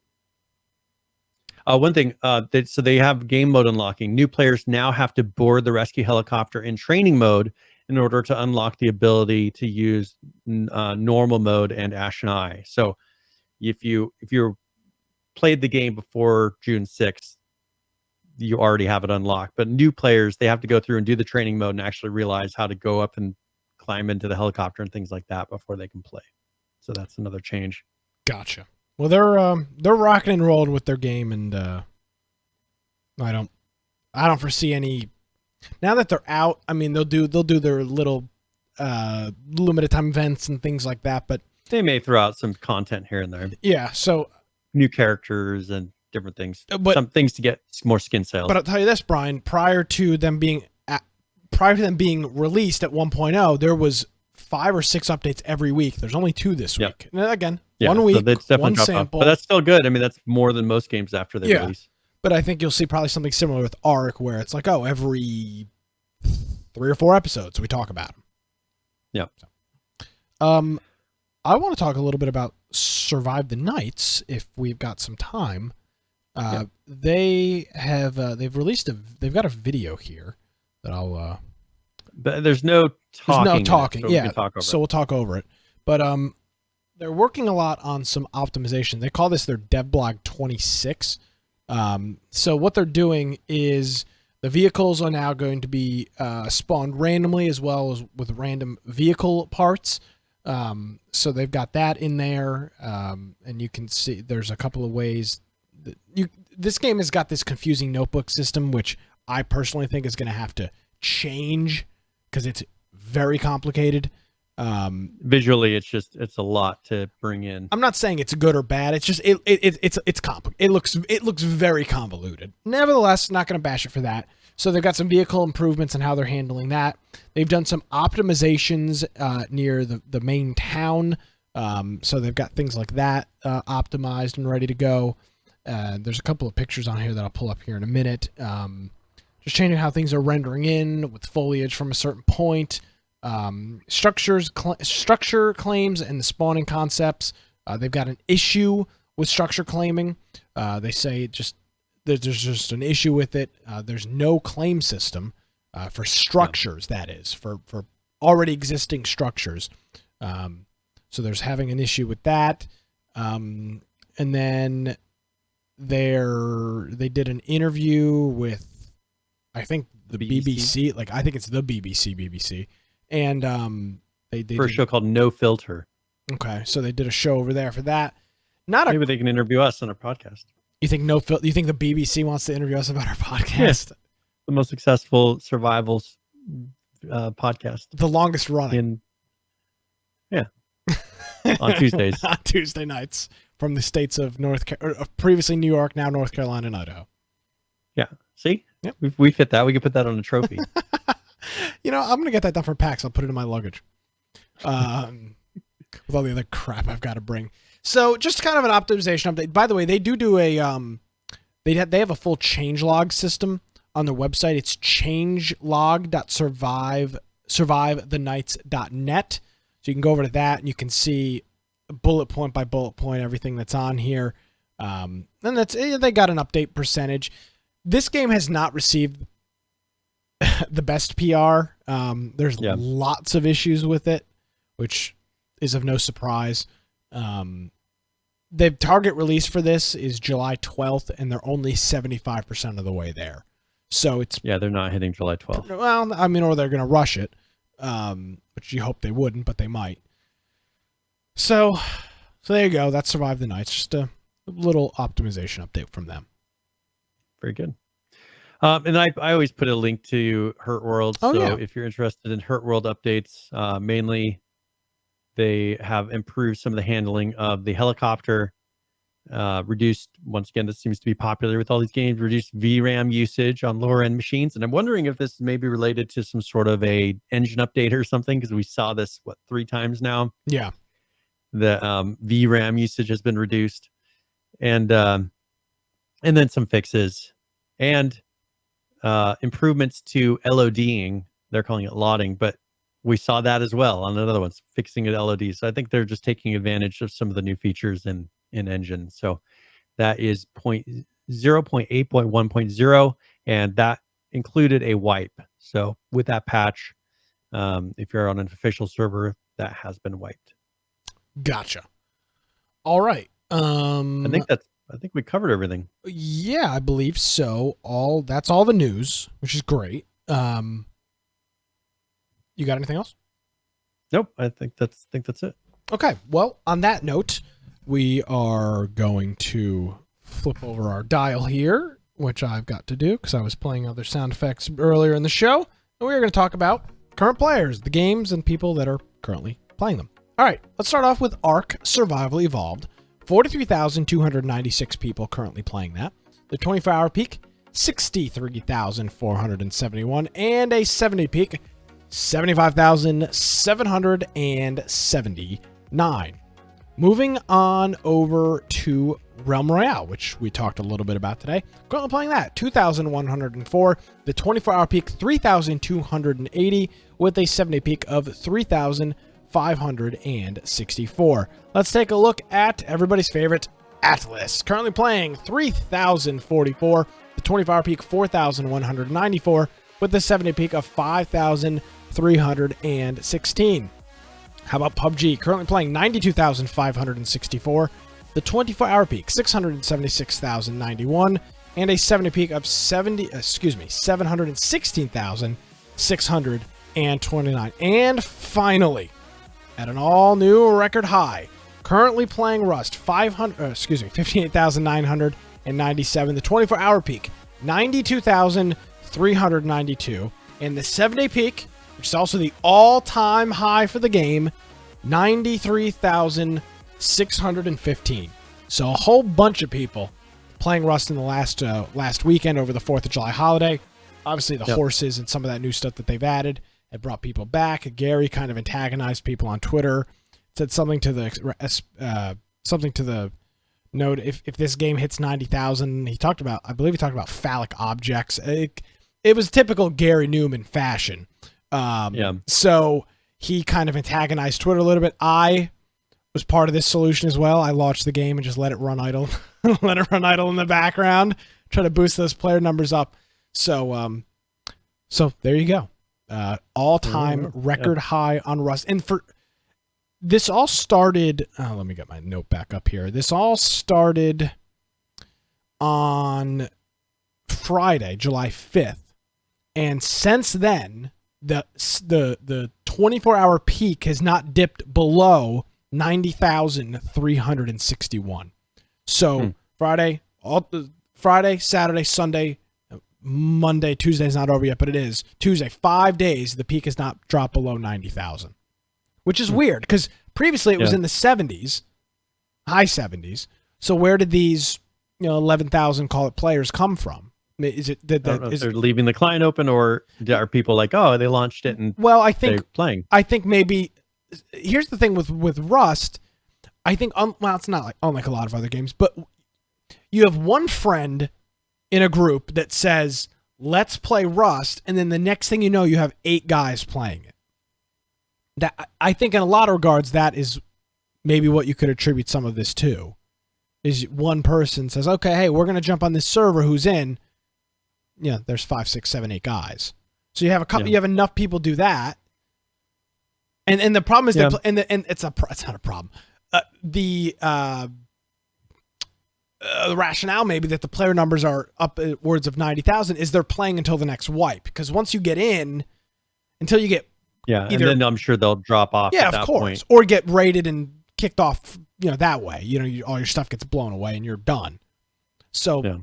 Unlike a lot of other games, there is an eventual end in sight, a wipe, or a server wipe, or whatever it is. Yep, and they do them fairly often. Well, and servers do. I mean, the server we play on wipes every Friday or every Thursday, something like that. But that gives them a nice short timetable to sit there and say, all right, we're going to play it for this long. Yeah, and that's what we did. We played it all weekend. Yep. All right, so are we ready for tip of the week? Yeah, but what is tip of the week? Well, tip of the week is where I go through and either give a general gaming tip or one for a specific game. And since we played some Mordhau, I figured that'll do that one for tip of the week. So this is tip of the week. Okay.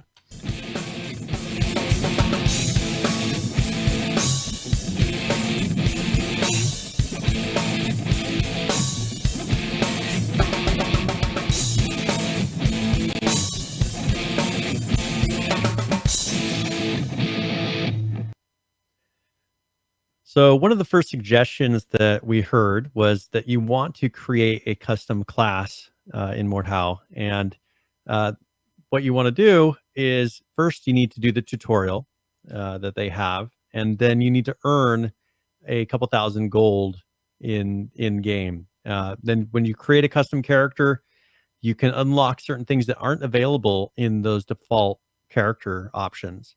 First of all, you can get perks, and perks are passive effects, because I mean there are weapons and various things that you can add to a character that aren't in the defaults, but you also get the perks.